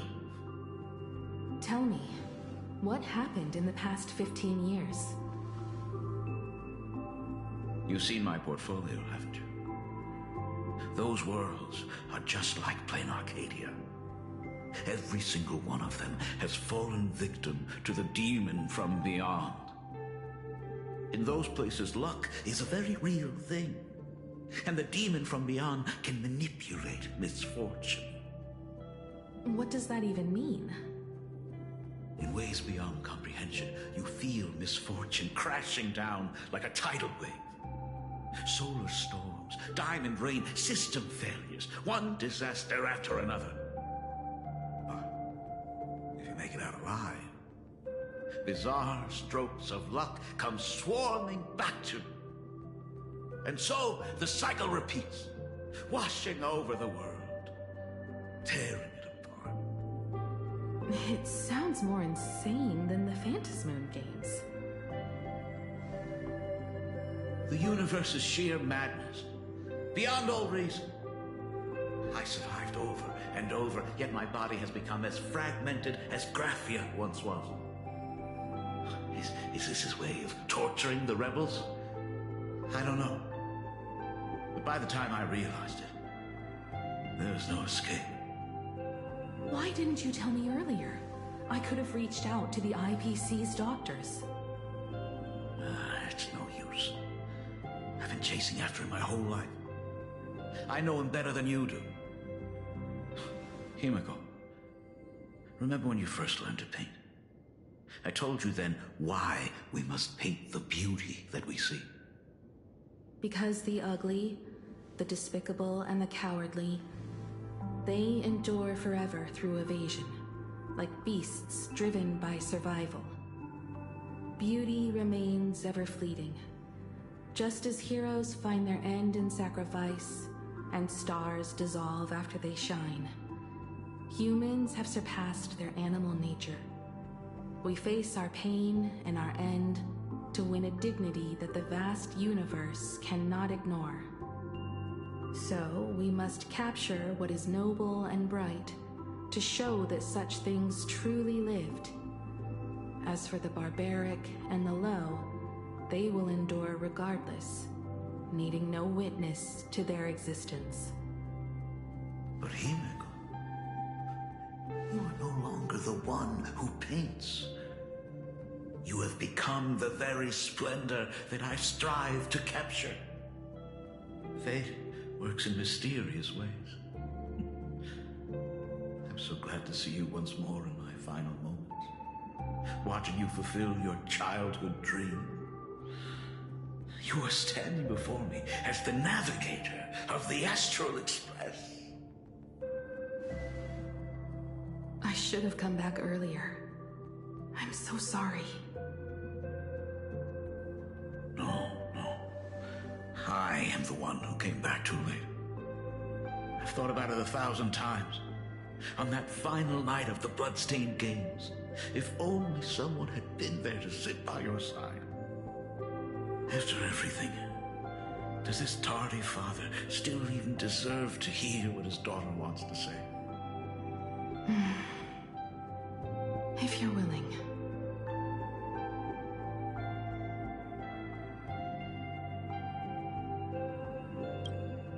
Thank you, Akiveli.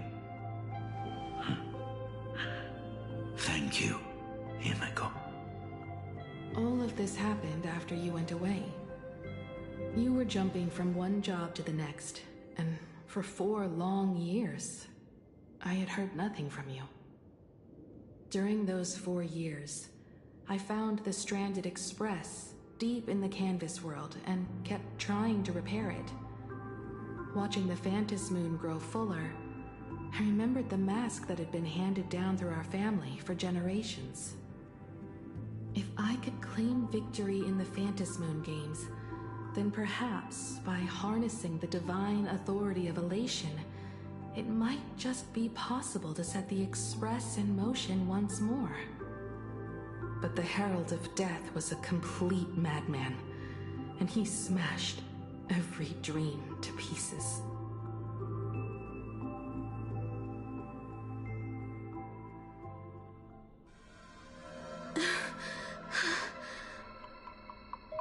These bloodstains. The Herald of Death is heading to Dovebrook. He's already killed so many people. When will it be enough? Himeko, are you afraid? You're asking if I'm afraid? Of course I am. After seeing all that carnage along the way. Belle, Mia, everyone was splattered everywhere. Like spray paint. Twisted and crushed. They watched themselves turn into... while they were still alive. But Himeko, I'm here for you. I'm okay. I'm fine. If I don't stop him right here and win the Phantom Moon games, there will be no tomorrow for anyone, let alone a new journey for the Astral Express. And someone needs to avenge those students at the Academy. That is not your responsibility. If you are afraid, let me handle it. I know hunting down the Herald of Death isn't my responsibility. If I turn around and walk away, no one will blame me. But I am already here. I can't let him get away. Yeah, I'm not really scared anymore, really.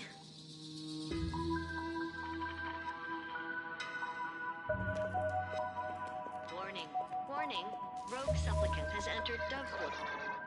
The suppression squad sent by the Department of Aberration Defense. By order of the Department They're all gone. Aberration Defense. Completely wiped out. Evacuating civilians from the struggled through the pain as the Herald of Death dragged and smeared them across the ground.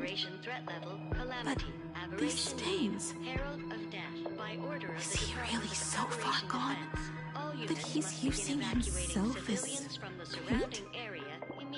Even so, he still managed to break through the blockade ahead. That's terrifying. To take down a monster like him, you need a single perfect strike. Overwhelm him before he can even react. I think I've got it. But first, I need to buy some time. Let me handle that for you. All right. But buying time is easier said than done. It's too narrow here. We need more room. The best bet is to pin the Herald down on that bridge. I'll take all the wish power I've gathered since the Phantom Moon became full, and use it as fuel to paint it into existence. The sheer that destructive force unleashed from creating a massive object will break him and leave him completely incapacitated. But by doing this, even if we defeat him, you would be giving up any hope of winning the Phantas Moon Games. Yeah. By burning all the wish power, I will be forfeiting my victory. But even if I did win the games and restart the Express, what would happen to this city? To my friends, my teachers, and everyone else? Where would they have left to go? To set the Express in motion with Aha's power, while standing by as innocent people are slaughtered by monsters? To soar into the stars while turning a deaf ear to the screams on the ground? Someone who does that has no right to call themselves a nameless. I knew I should have stuffed an orbital cannon or a molecular saw into the case, using that bigger on the inside trailblaze tech, just like the Astral Express. Remember that for the future, then. Right. When this is all over, I will have to give it a try. Another body.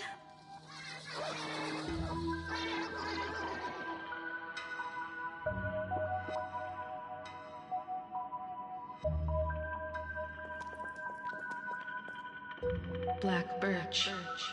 Guess he was after the Herald as well. Black Birch, the masked fool? The one who turned Gotham City upside down not long ago? Only 2 supplicants are left in the games now. In other words, we are the last hope for victory over him. Just like those legends I grew up with. A hero confronting a monster to protect everyone. Now that responsibility falls to me. I will take him down. After that, I will repair the Express myself and see it fly over the horizon and break out of the atmosphere. What a beautiful sight that will be. Then consider this the first world to be saved before the journey on the Express begins. The very first stop, then? It'll certainly be quite memorable. The stench. It's about time. So exquisite! These flowers blooming in plain Arcadia! Oh, I can hear them dancing at the tips of my nerves! What is that? You say this is not enough? Still not enough! I need more pigment! I mix my colors with screams of terror and pray for the catecholamines beings to drown me! Department head, I shall show you the error of your ways! This flash is the culmination of life! Its king is right here! The giant tree running through our heartopia! I shall become her! We will be as one! No, I will surpass her. I will devour her and become the one and only existence. Another new shade, dazzling, shattered crimson. Are you perhaps the color I've been missing all along? Step into this masterpiece! Become one with me and lay the final cornerstone for the future of human evolution!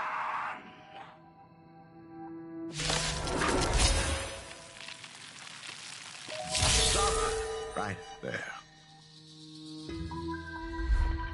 So, you actually conquered the Herald of Death and set the Astral Express in motion once more at the end of the blood-stained games.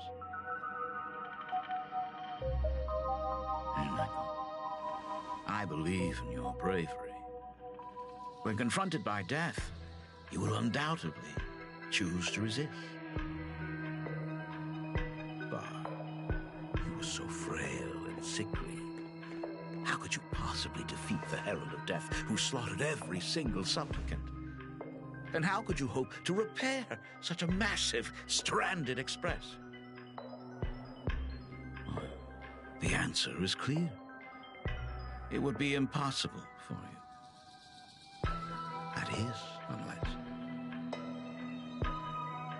unless you had another person helping you. Don't deny it yet. I've been tested by you enough along the way. So now, give your father a little room to breathe. While I was gathering your belongings, I found some of the manuscripts you left behind. There were 2 distinct sets of handwriting upon those pages. Every trace in that house proves that 2 people once shared a life there. Legend says that during the Canvas Age, the grand artist Whitebow painted his late daughter onto a scroll and breathed life into her. Suppose, just suppose, that my brilliant daughter created a likeness of herself, a self-portrait so perfect that it breathed and moved with her. If that is the truth, then every mystery is explained.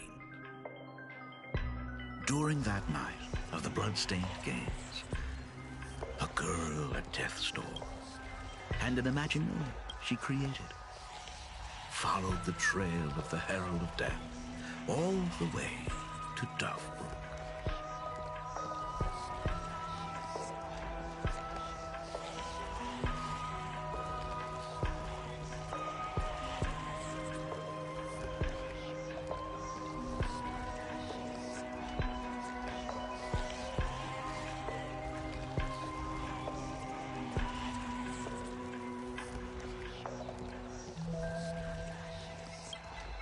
As a monster bearing Shuhu's flesh and a supplicant lost to madness, Marcus Antali defeated the pair before him without lifting a finger.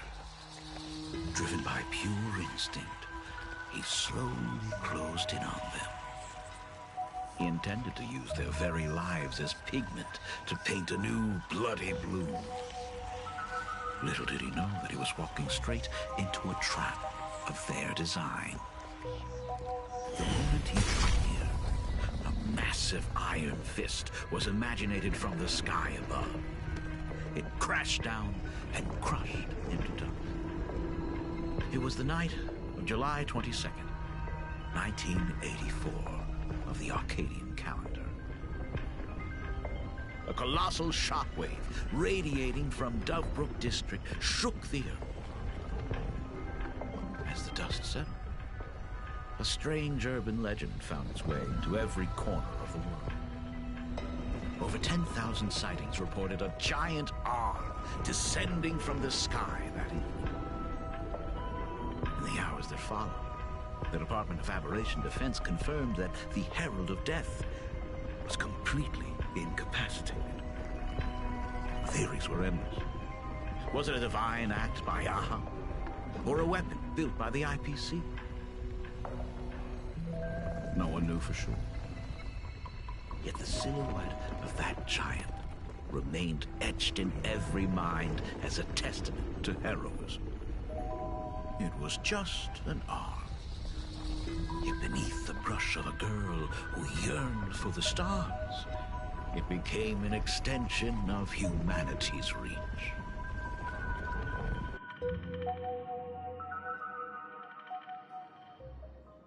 The girl achieved her dream, and the stars set sail once more. Truly a most romantic fairy tale. And now, unfortunately, I have to destroy this fairy tale myself. You don't believe me?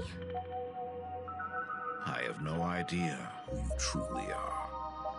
But that little girl who longed for trailblazing, my frail and sickly daughter. From the very beginning, Himeko never left plain Arcadia. That is not something you should joke about. You know better than I do whether I'm joking or not. By the way, things outside aren't looking good. The Arcadia is drowning in problems. Is it really wise to stay here instead of helping the younger crew members? Those kids are all grown up now. They can handle their mission. And as for myself, I am staying right here to deal with the biggest problem of all.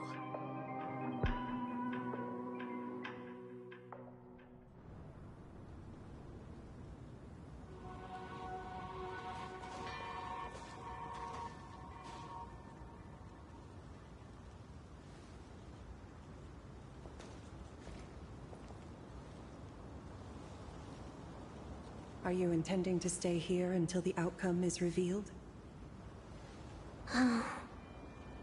It might take forever for him to return. Or he might never come back at all. Or maybe, if I just complain and say, I wish Blade were here, he'll just show up.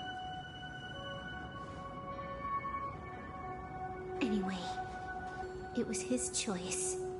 We already said our goodbyes. Thank you for staying with him until the very end. Now, it is time to deal with your matters. Gray-haired boy, you seek me out with her token in hand. What is it that you desire?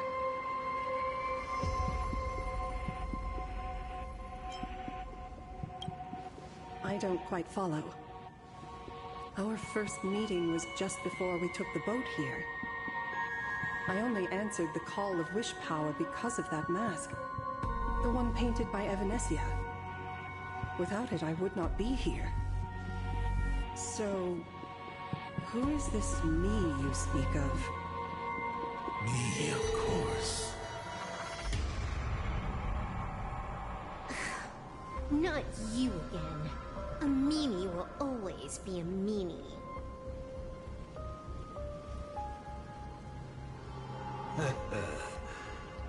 Misfortune and I share one thing in common. We both enjoy dropping in uninvited. A reunion after 1,000 years. Graphia, it has been a long time.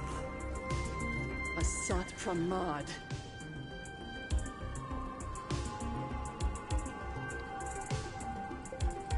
Back at Ingford Hermitage, what you heard was only half the story. 1,000 years ago, amidst the ruins of Ahatopia, I found a baby girl on the verge of death. Her cold, lifeless body reminded me of the legend of Elation. Aha heard an infant cry and burst into laughter. Too bad I never did get the joke. So I came up with a much better one. I infused that child with the power of destruction, giving her the rebirth of a Void Ranger. I taught her to paint her monstrous beasts using the life of the veracity as pigment, all to carry out the Legion's divine will. Graphia, your name was your commission, to paint the world and carve a trace of our lasting glory just before the world meets its destruction. You were doing so well, right up until you saw that express crash. It gave you ideas, Graphia. Unrealistic, foolish ideas. Since that day, I have had nothing to do with you or your destruction. Your failure began the moment you tried to destroy the Express. All you did was turn the spirit of the Nameless into a rallying cry for rebellion. I took the power you forced upon me and used it to save the innocent. You commanded me to record the end of worlds, but instead, I created a sanctuary. So, you think putting on a human mask makes you one of the trailblazers? How amusing. Look at yourselves. That weathering curse is still eating away at you and your kin. It is the inescapable price for being a child of destruction who dares to betray her fate. World and canvas, a total disaster. Yet you still try to dress it up as a victory. Do you know why I haven't spared Ahatopia a single glance for an entire millennium? Because you bore me. But now, things have changed. Someone far more interesting than you has returned. And unlike you, she is the real deal. A genuine Nameless. That is why I have returned. Simply to tell you all this.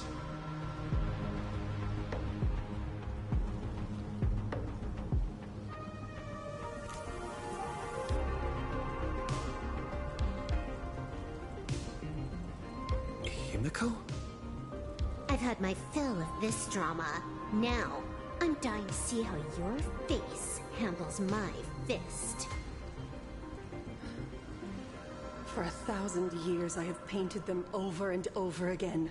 Every innocent life you extinguished during the Sind Earth Age.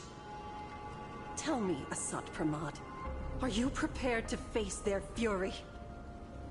I have more important things to do than linger here. But this little parting gift of yours? Why not let them have a taste instead?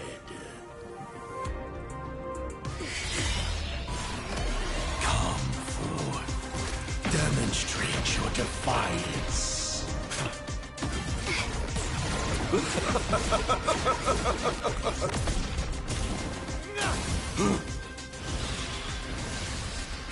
Is it over? Watch out! Pity. Such a clean strike. But the odds of success are 0.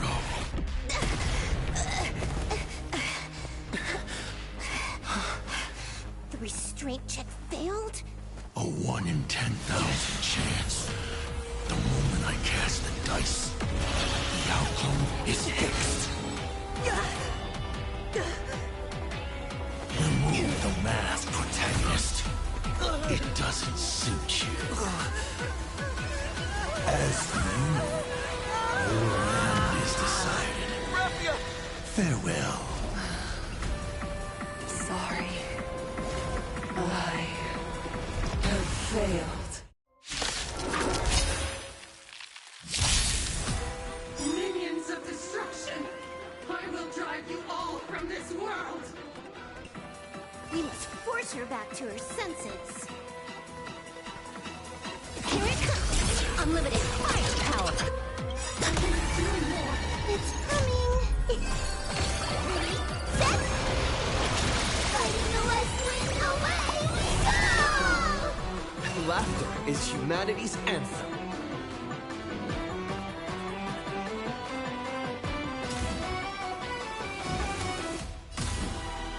Trailblazing whirlwind!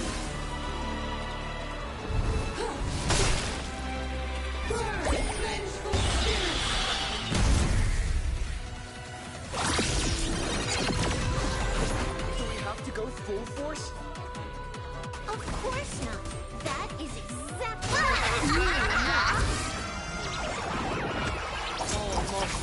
Our mind command.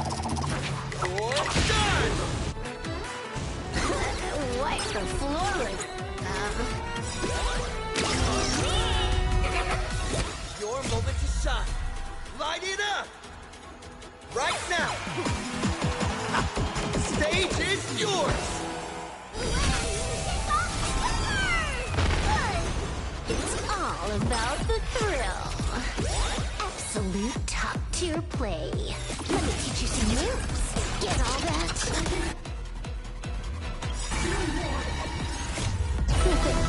No more messing around. This next round, real gaming.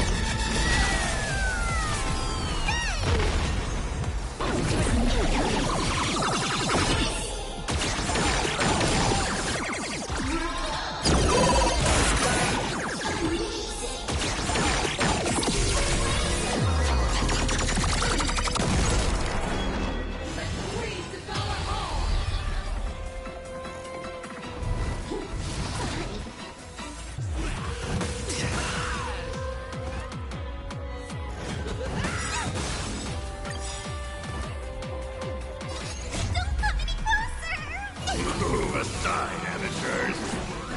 Fiends or devils, I'll crush them all.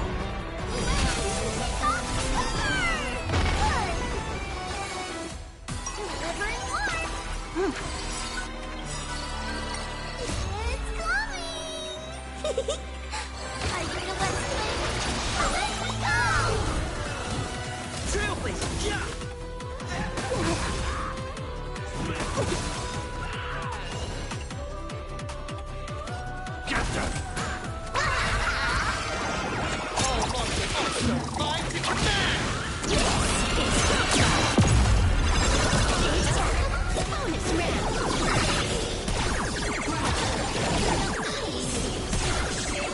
Absolutely cannot let you touch this place.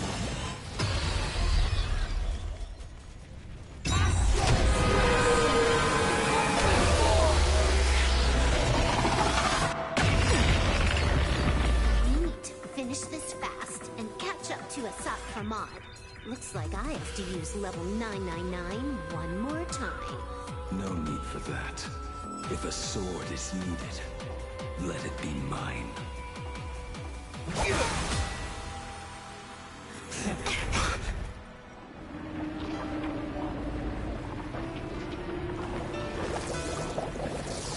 Have you thought it through? What defines a blade?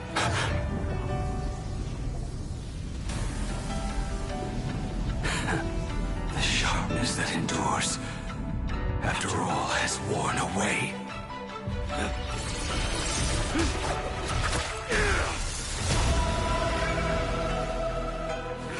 I shall take veracity as my forge, and abundance as my iron.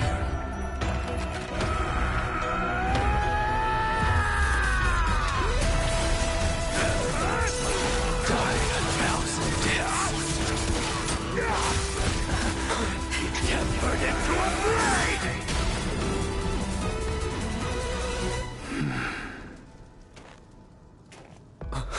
What? Not even a welcome back? You will serve as the tempering fire!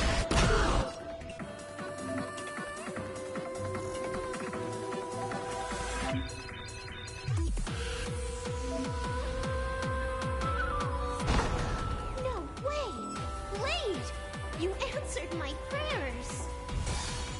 1 in 10 chance of survival. I choose to survive.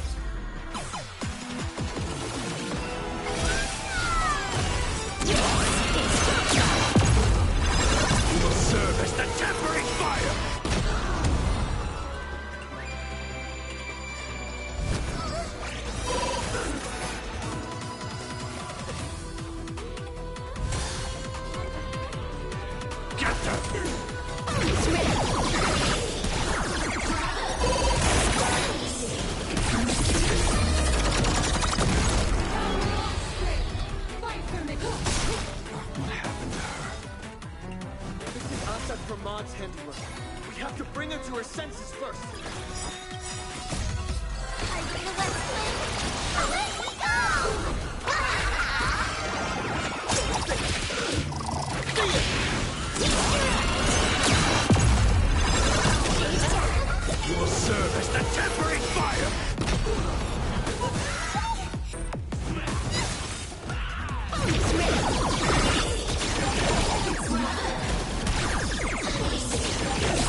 timing is impeccable, Blady.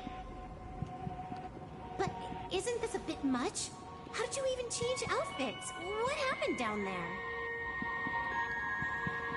I used the Leviathan's maw to imprison Shuho. But that doesn't matter.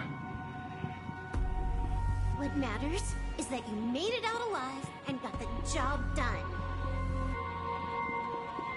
Not yet. I have made a decision. This time, I will stay and become a supplicant. I am joining the Phantas Moon Games. What? You're going to stay here and poke your nose into this world's business, too? Let us settle this first. Are you okay? Thank you. All of you.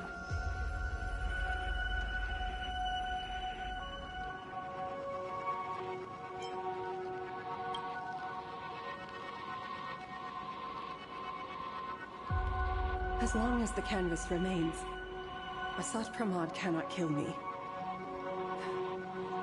You have fulfilled what Evanescia entrusted to you. It was all me. For 1,000 years, I was the one obsessed with bearing every responsibility alone. Asat Pramod was right after all. I have been a ghost of 1,000 years past, arrogant enough to think my seal over the world and canvas was unbreakable. I really believed that accumulated wish power would be enough to strike him down when he returned. We are up against the same nightmare that survived a whole Sindarth age. The same monster that an entire era could not even overcome. Just how did he even sneak into the world in canvas? The first time I stepped into Inkford Hermitage, a strange Wispe tried to latch onto me, but it didn't succeed. Maybe that was the first step in Asad Pramod's plan to infiltrate this place. Then, he took on Graphia's form to tamper with my mask, and even taught me the way to summon the real Graphia. In the end, he got what he wanted. So, this guy has only been after one thing this whole time.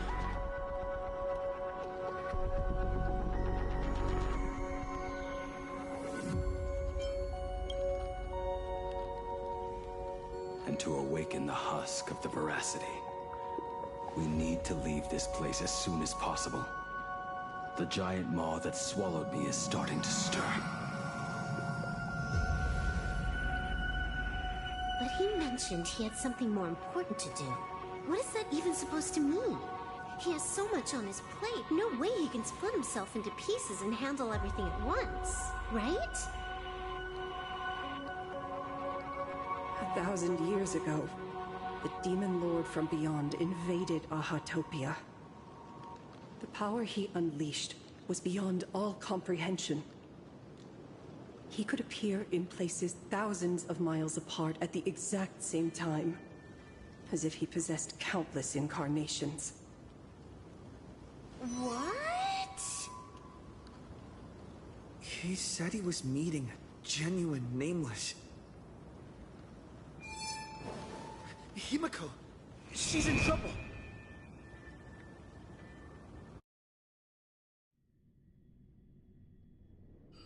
The biggest problem? Do you mean me?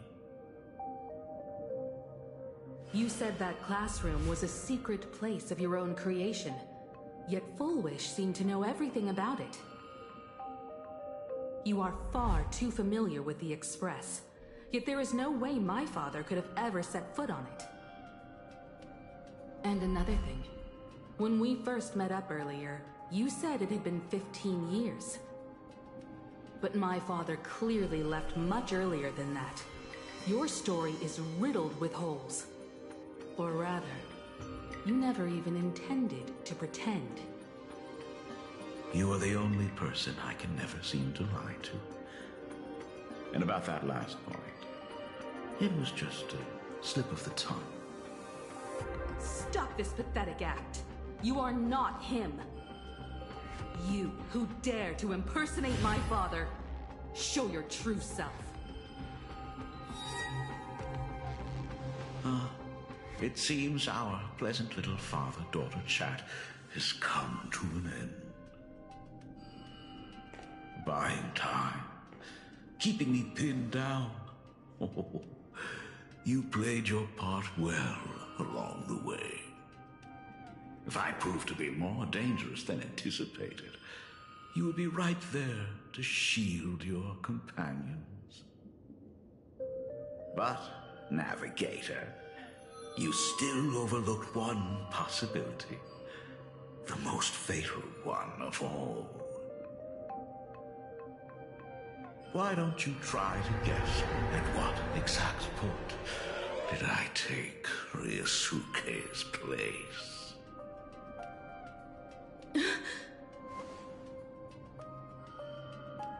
It happened on the day that man, in his desperate search for the source of the Weathering Curse to save his family, was destroyed by me.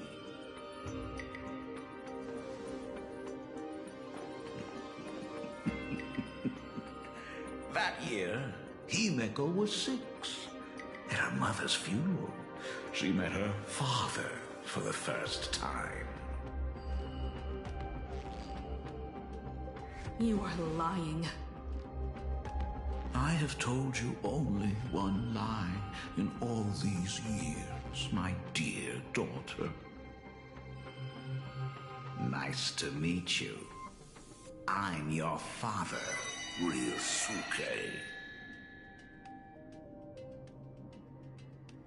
All that effort, all those years spent by my side, what are you really planning? Even I find it hard to tell what goes on in this head of mine sometimes. But now, as I look at your face, at that exquisite expression, it all makes sense. I had so much fun playing a father. And the best part, that was not even the most fun I have had today. Hey, can you hear me? Someone who looks like a Sapramon just showed up at the tavern. We are under attack by Asai Pramet. Dan Heng and I will do everything we can to cover Yao Guang.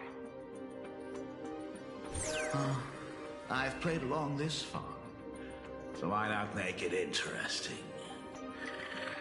Let us add a dash of red to our little opening act.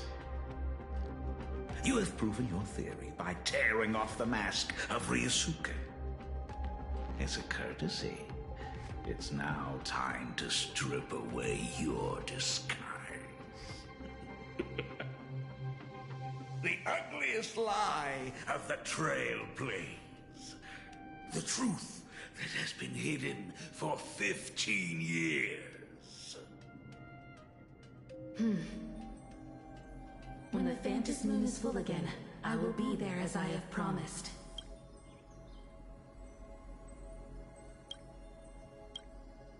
I will come back with so many stories to tell you. The girl looked up at the stars, but in her heart, she was terrified of setting out.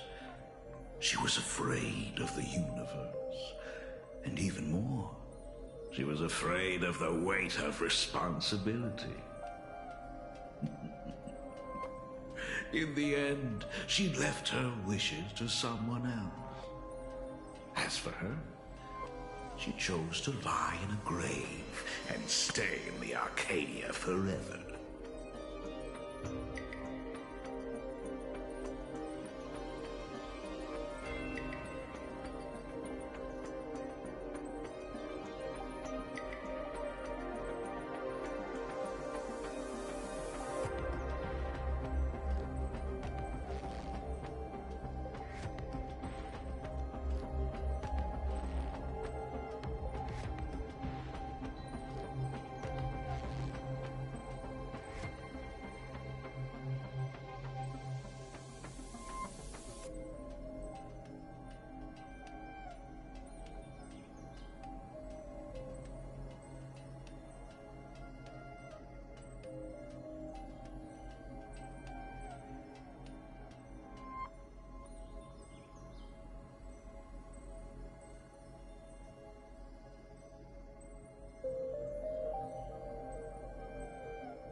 Ryosuke's daughter Himeko is long dead.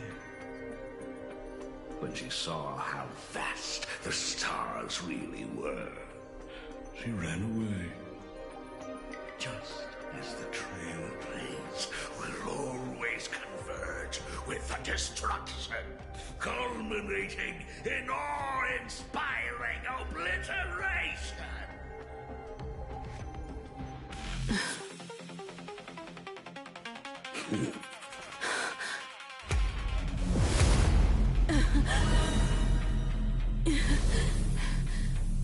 So, you really are a fake. Right back at you.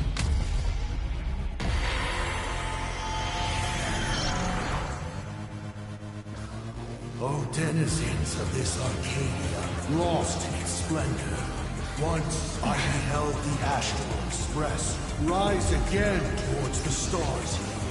Since then, you have known 15 long years of unbroken peace.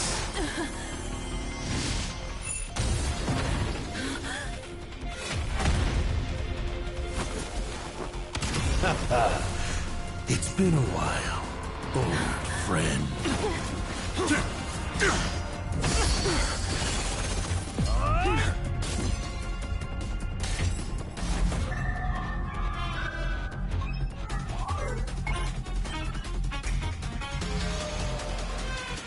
For 15 years it was I, Asakawa, who delivered every promise of beauty to this Arcadia in advance. Now...